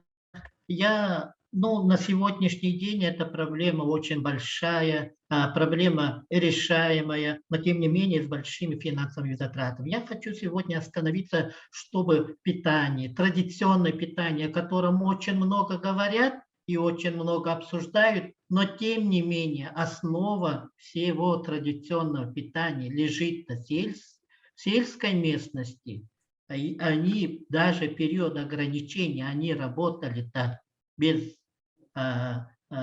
остановки, поэтому, да, действительно, наша традиционная пища, рыба, мясо, молоко, то, что дары природы, это да, мы все не отрицаем, что это очень полезно, но надо нам думать о профилактике заболеваний и не забывать о реабилитации, не только лечить. Люди получают лечение, они очень много звонят, как нам питаться, что нам делать, чтобы нам реабилитироваться. Поэтому вот этот вопрос должен тоже стоять. Это вопрос социальный, вопрос психологический, но тем не менее мы, как технологи, как люди, занимающиеся нутрициологией, в своей силе мы постараемся писать, освещать, но тем не менее нам нужно, если нам нужна традиционная пища, мы должны делать те продукты, которые будут нужны нам, эти витамины, которые нам назначают, минералы, которые нам назначают,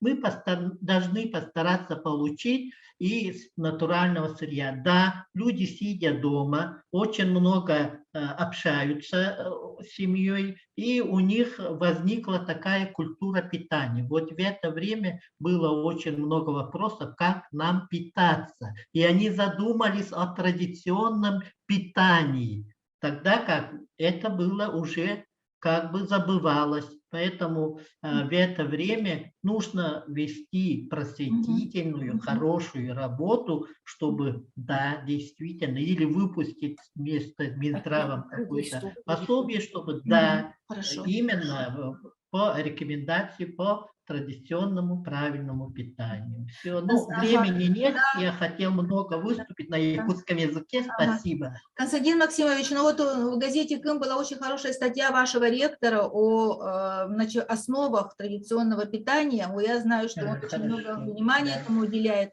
И мы, наверное, вот по многочисленным тоже просьбам наших читателей проведем отдельный круглый стол, посвященный традиционному питанию. Да? Но опираясь на ваше выступление, Константин Максимович, я бы хотела обратиться к представителям Министерства здравоохранения, чтобы обратили внимание на питание пациентов в стационарах, особенно в сельской местности.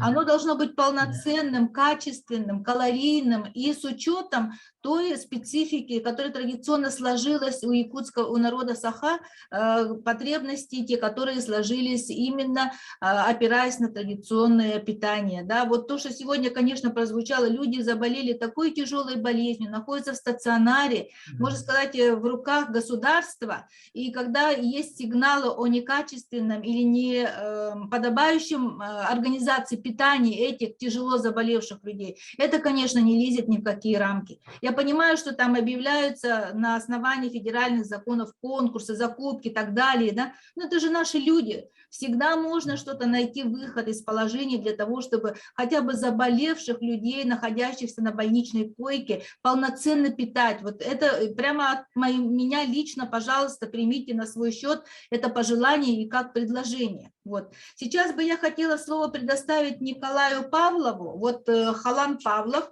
это наш известный общественный деятель, руководитель нашего Саха-Википедии, но по совместительству он является у нас тоже доктор, он у нас кандидат медицинских наук, врач и возглавляет организацию, которая как раз занимается в том числе и вакцинами. Да, Николай, пожалуйста, почему нет доверия у населения к вакцинации? Почему так каждым днем пополняются ряды антиваксеров? Вы как человек, который непосредственно этим занимаетесь, ваше мнение? Спасибо за предоставленное слово. Ну, у меня 3 предложения, кратко сразу скажу. Первое предложение – это как раз по вакцинации исполнительной власти, так скажем, да. При полном попустительстве правоохранительных органов какие-то мутные люди распространяют разные слухи и нагнетают страсти, пользуясь тем, что люди не информированы, и пользуясь тем, что наши люди очень доверчивы, просто их дурят. Да?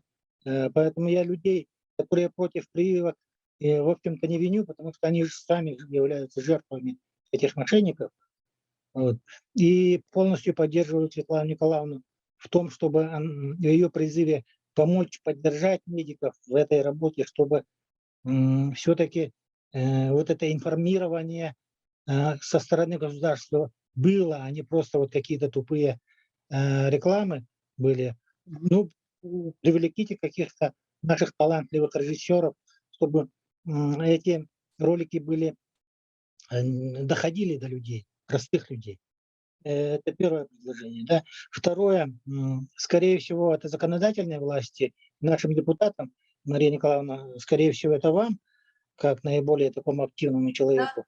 Раз у нас в Российской Федерации нормативы такие, ну, скажем,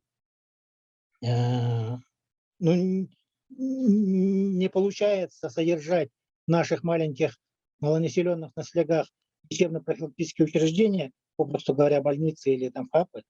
Может быть, нам подумать об альтернативной помощи нашим наследям, потому что по линии и ФОМСа, и Минздрава финансирования явно не хватает и на кадры, и на строительство разных этих лечебных учреждений.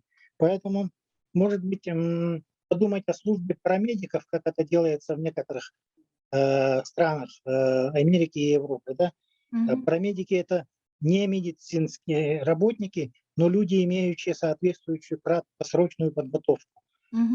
Во-первых, вирусная инфекция, вот COVID-19, если она не осложнена, то, в принципе, по большому счету и не требует большого лечения.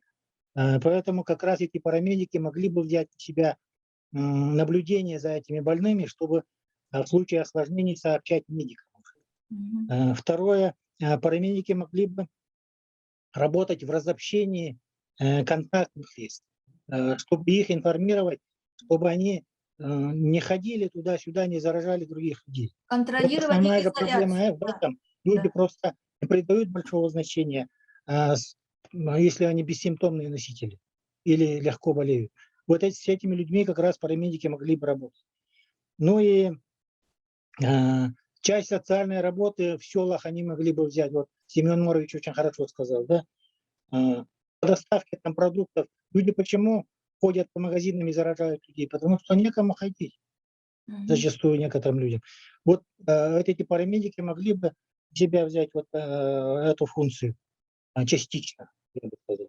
Ну и третье предложение моим коллегам-врачам.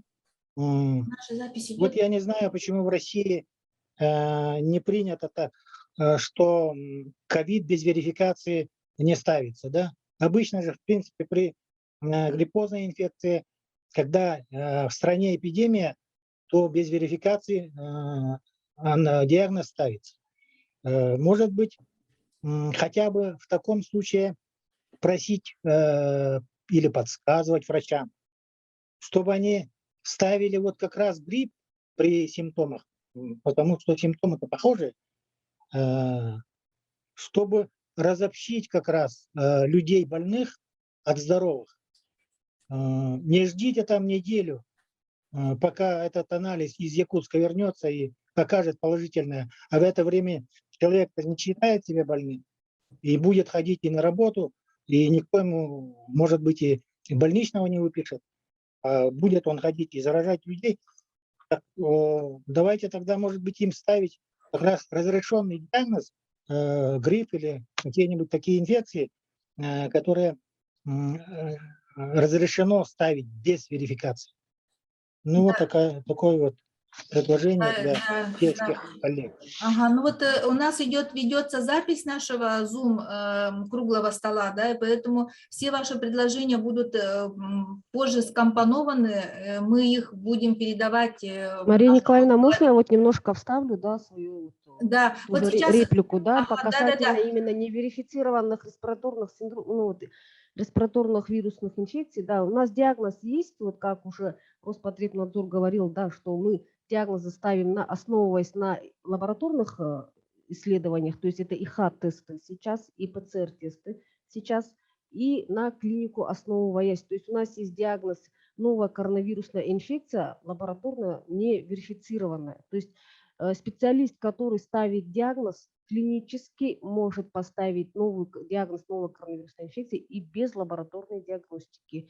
То есть говорить о том, что человек, у которого не ПЦРом или ИХА не подтвержден, он оказывается за бортом, это неправильно, это не является достоверным. То есть все, кто болеет у нас респираторными инфекциями, к которым относится еще и новая коронавирусная инфекция, все лечение получают, все сидят на листах трудоспособности.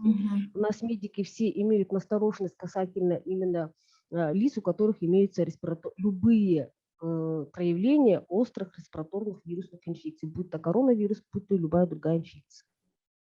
Хорошо, Елена Константиновна, принято ваше пояснение.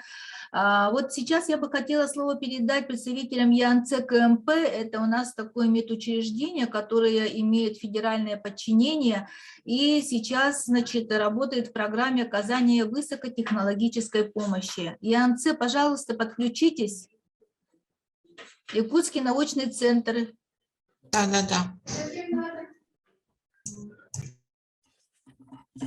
Так, слушаем вас. Микрофон, пожалуйста, подключите.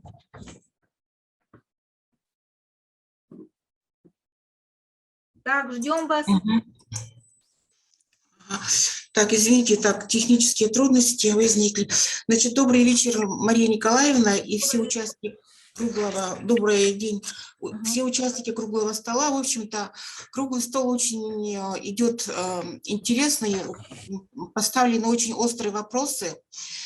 И действительно есть много непонятного и много спорных вопросов, так скажем, да. И мы, как научное учреждение, которое имеет единственное медицинское направление вот в Республике Саха-Якутия, значит, мы тоже как бы, но мы не подчиняемся здравоохранению, поэтому мы в лечебные вопросы как бы не можем внедряться. Мы можем только давать какие-то рекомендации, да, и проводить какие-то вот такие исследования по этой инфекции. В общем, с нашей стороны мы, значит, еще в феврале месяце мы, значит, выпустили методические рекомендации по коронавирусной инфекции и по осложнениям, которые вызывают коронавирусные инфекции со стороны нервной системы, потому что у нас есть Центр нейродегенеративных заболеваний, в общем, ну, и поэтому мы как бы сделали упор на центральную нервную систему, потому что именно осложнения вот на нервную систему приводит, ну, к очень тяжелым таким двигательным нарушениям и так далее. Ну, вот и кроме этого, значит, эти методические рекомендации, они были утверждены на научно-техническом совете Минздрава. Вот, и, значит, потом мы в марте месяце мы провели такое комплексное исследование последствий коронавирусной инфекции в постковидном периоде у жителей города Якутска.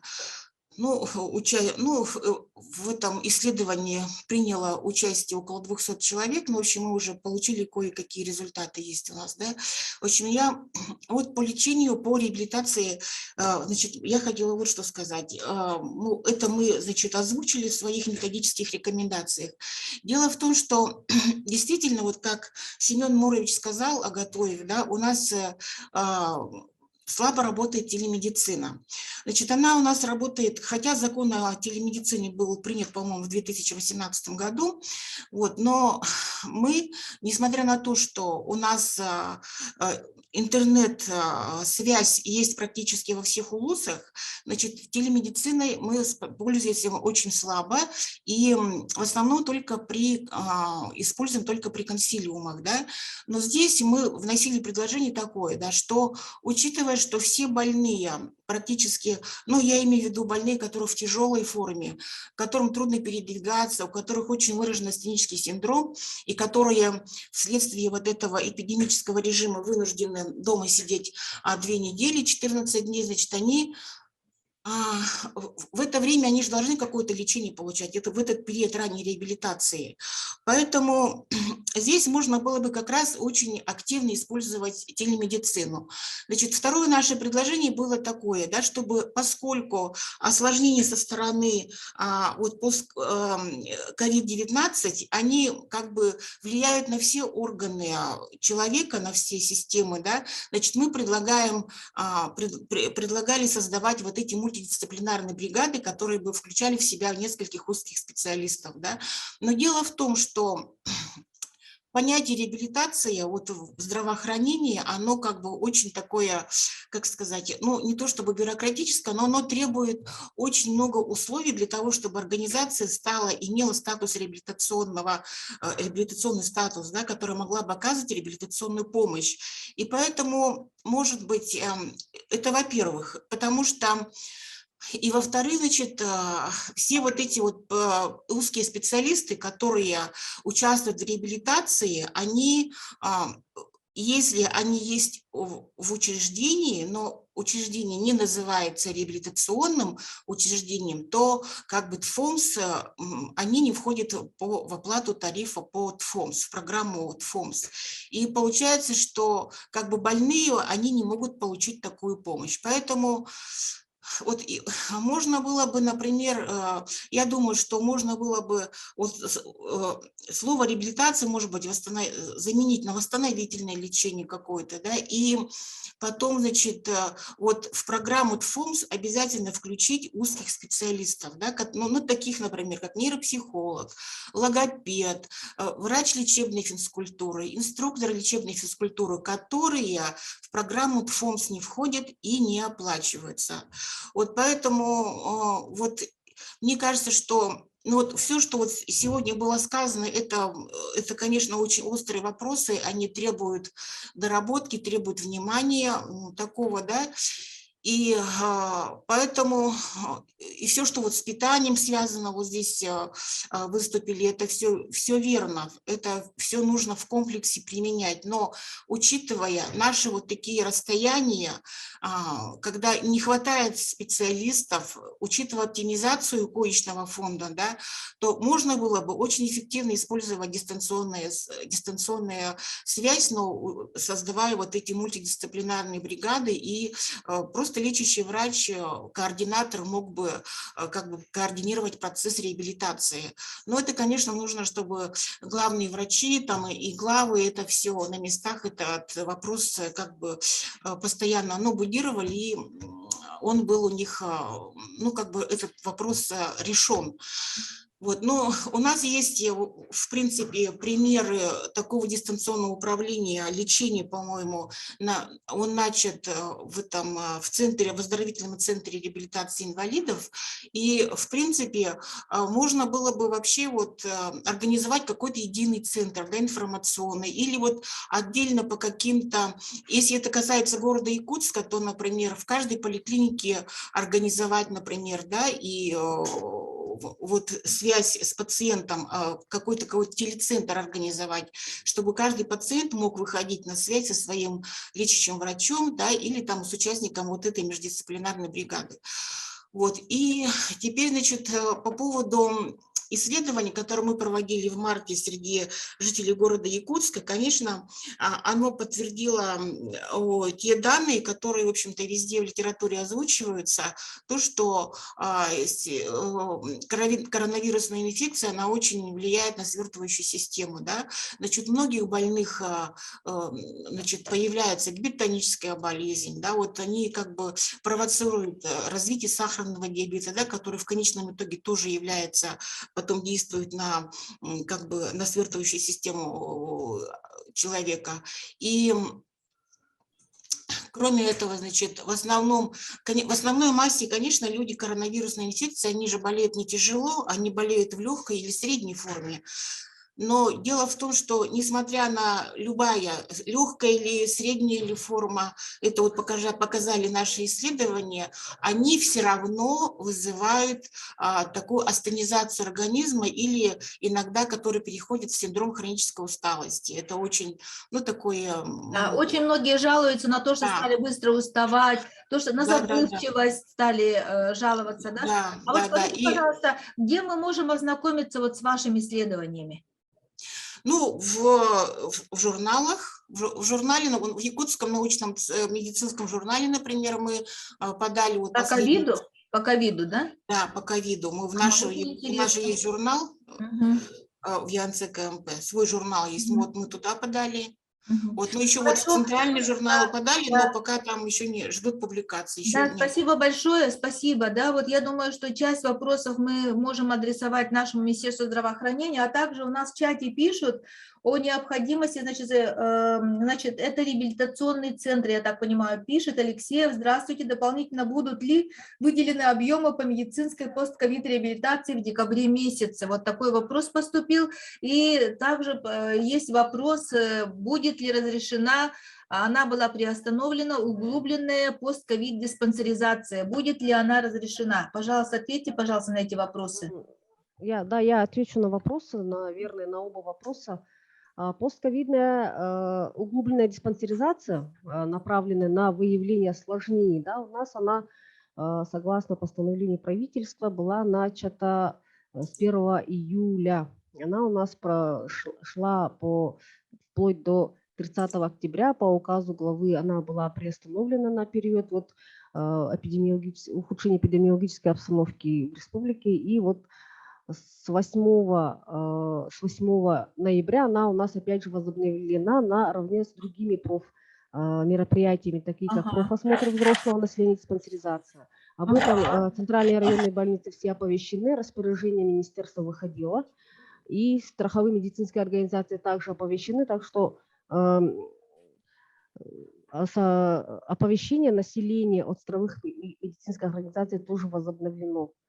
Я бы хотела бы тоже, может быть, вас, Мария Николаевна, чтобы вы осветили это как... Да, вот было бы, конечно, хорошо, если бы вы нам эту информацию предоставили, обязательно публикуем, потому что очень много людей вот именно постковидную тему поднимают. Дело в том, что по этой глубинной диспансеризации у нас информация тоже предоставлялась населению. Вот говорить о том, что об углубленной диспансеризации идет абсолютное как бы умолчание, это неправильно, это не является достоверным. Потому что у нас респонденты наших медицинских организаций первичного звена выступали как на НВК, как и на других телевизионных площадках, так и на радиовещаниях в том числе. И периодически проводят руководители медицинских организаций прямые эфиры. Так у нас уже повелось, как бы мы живем в 20 веке. И вот с прошлого года вот у нас медицинские организации, руководители взяли себе в привычку, что есть новое, они организовывают у себя на местах, они оповещают об этом посредством своих каналов связи, как и на сайтах, так и на других интернет-площадках, такие как Инстаграм, особенно вот сейчас популярно, да? Про прямые эфиры медиков я первый раз слышу. Вы меня извините, конечно, но то, что в Инстаграм у нас главные врачи ведут прямые эфиры, я, к сожалению, слышу первый раз. Вам нужно выходить, вот, к примеру, да, я пример приведу, это медцентр города Якутска. Рима Николаевна активно ведет вот Инстаграм-канал и очень часто выходит для своего населения именно прямым эфиром. Хорошо, будем знать. Так, и вот вопрос, предложения, которые прозвучали со стороны Николая Павлова и вот Янцы. Письмо, пожалуйста, направьте, вот республиканский РСОЦКРИ, да, как мы сейчас его называем, о выделении дополнительных объемов по постковидной реабилитации. Мы с территориальным фондом обязательного медицинского страхования рассмотрим, есть ли возможность сейчас им выделить в декабре вот объемы. Елена Константиновна, вот я сразу отвечу на вопрос РСОЦКРИ. Вот буквально 8 числа у нас состоялась комиссия по разработке терпрограммы, и там увеличение по медреабилитации тоже было. И в том числе для РСОЦКРИ у них годовой план составил 400. То есть в октябре было плюс 100, и в ноябре было плюс 100. То есть за эти 2 месяца для РСОЦКРИ было добавлено плюс 200 законченных случаев. До конца года. Ну, это хорошее, конечно, большое подспорье для них. Вот. И при том, если учесть, что реабилитация – это не одного дня мероприятия, то, конечно, у них, наверное, до конца года уже работы добавится. Вот. Да, и что касается вопроса углубленной диспансеризации, на самом деле, действительно, из-за тяжелой эпидситуации Минздравом республики было издано распоряжение о приостановлении. То есть это в указе прямо было прописано у Илдархана. И 29 октября было распоряжение Минздрава, что с 8 ноября профмероприятие, в том числе углубленная диспансеризация постковидных пациентов, было начато. И наши медицинские страховые представители территориального фонда и страховых компаний начали обзвон пациентов, которые переболели коронавирусной инфекцией. Поэтому сейчас углубленная диспансеризация 8 ноября у нас началась. Вот, страховые компании у нас были подключены, мне кажется, они, к сожалению, из-за того, что мы долго работаем, они отключились. Было бы, конечно, очень интересно их послушать, так как, значит, полномочия по защите прав застрахованных, значит, у нас принадлежит страховым компаниям. Было бы очень интересно. А вот Валентина Кимовна Григорьева подключилась, Сахамедстрах. Вот Валентина Кимовна, это у нас заместитель генерального директора компании Сахамедстрах. Хотелось бы от вас услышать, вот предыдущие тоже выступающие коснулись такой темы, как защита прав застрахованных, насколько качественные медицинские услуги получают наши пациенты, тоже вопрос питания в стационарах, да, потом, значит, вопрос обеспеченности медикаментами, оплата медикаментов, приобретенных за свой счет. Я думаю, что у вас тоже, наверное, эти все вопросы на повестке имеются, да, Валентина Кимовна, пожалуйста. Микрофон, пожалуйста, подключите. Добрый день, уважаемые участники форума. Да, действительно, мы работаем в составе контакт-центра территориального фонда и контакт-центра Центра сопровождения и поддержки Министерства здравоохранения. И, конечно, все обращения, которые идут от наших застрахованных, и все вопросы, которые сегодня были озвучены, мы тоже принимаем и непосредственно тоже работаем для того, чтобы урегулировать все те вопросы, которые люди встречают при получении медицинской помощи с ковид-инфекцией. Но на сегодняшний день надо сказать, что, во-первых, мы получили приказ распоряжения Министерства здравоохранения о возобновлении диспансеризации определенных групп взрослого населения по реабилитации с ковид-инфекцией. Данную работу мы ведем, начали информировать наших застрахованных о том, чтобы они подходили в свои прикрепленные медицинские организации, чтобы получить данную услугу, то есть пройти диспансеризацию. По поводу защиты прав застрахованных. На сегодняшний день у нас участились поступления обращений от наших застрахованных по поводу возмещения денежных средств, когда сами больные приобретают при лечении в стационарных условиях, так скажем, биологические препараты, генно-модифицированные препараты. Это Артлегия, Илсира и Актемра. Мы сегодня услышали ответ территориального фонда Николая Михайловича о том, что данные препараты должны быть возмещены медицинскими организациями, но те медицинские организации, которые находятся на подушевом финансировании, данный вопрос будет решаться в ближайшее время. Те медицинские организации, действительно, у которых есть платные медицинские услуги, они из своих средств возмещают данные средства больным, которые приобретали эти лекарства во время стационарного лечения. Ну что, если будем говорить об удовлетворенности, мы проводим анкетирование наших застрахованных, и мы видим, что в последнее время уровень удовлетворенности значительно снизилась. При амбулаторно-поликлиническом лечении это дошло до, если раньше мы получали удовлетворенность 97%, 98%, то на сегодняшний день удовлетворенность упала до 70%. Это и имеется снижение доступности врачей-специалистов, то есть на местах нет определенных кадров. Длительность ожидания госпитализации тоже упала. Мы видим, что 55% только удовлетворены. Уровень удовлетворенности питанием тоже до 55%. То есть вот эти, скажем, те моменты, на котором мы здесь остановились, они имеют быть. Поэтому и Министерству здравоохранения, наверное, и муниципальным образованием надо, вот эти вопросы надо разрулить. Все те вопросы, которые поступают к нам по защите прав застрахованных, по организации, плохой организации оказания медицинской помощи, по уровню оснащения медицинских организаций, мы, получив, берем и направляем все это для решения, для урегулирования данных вопросов в территориальный фонд и Министерство здравоохранения для решения вот этих проблем. Все итоги, скажем так, по экспертиза, по контролю объемов, сроков, качества лечения мы выкладываем на нашем сайте. И кому интересно, наверное, я здесь, обращусь тем муниципальным образованием, главам участникам, да, могут зайти на наш сайт и по каждой медицинской организации увидеть те результаты по контролю, которые сделали эксперты, это независимые эксперты страховых медицинских организаций. Спасибо. Валентина Кимовна, у меня все-таки такой вопрос вертится, да, хочется его задать.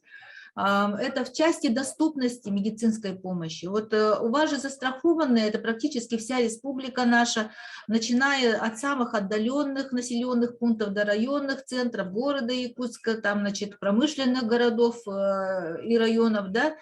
В самом отдаленном населенном пункте, если вам будут жаловаться ваши застрахованные, вообще они знают, что могут пожаловаться или нет?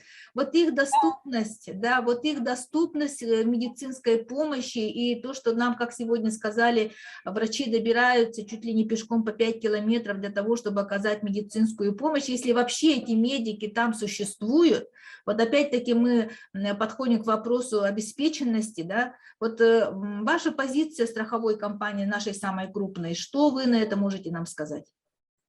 К сожалению, вот с 2020 года, как наступила пандемия, действительно, в прошлом году вышел приказ, даже не приказ, а распоряжение правительства России о приостановлении профилактических мероприятий на всей территории Российской Федерации. То есть все плановые медицинские, скажем, плановая медицинская помощь была приостановлена на определенный период. И действительно доступность именно получения плановой помощи, она была остановлена. Вся мощь работы отрасли здравоохранения была кинута именно на оказание медицинской помощи больным с ковид-инфекцией.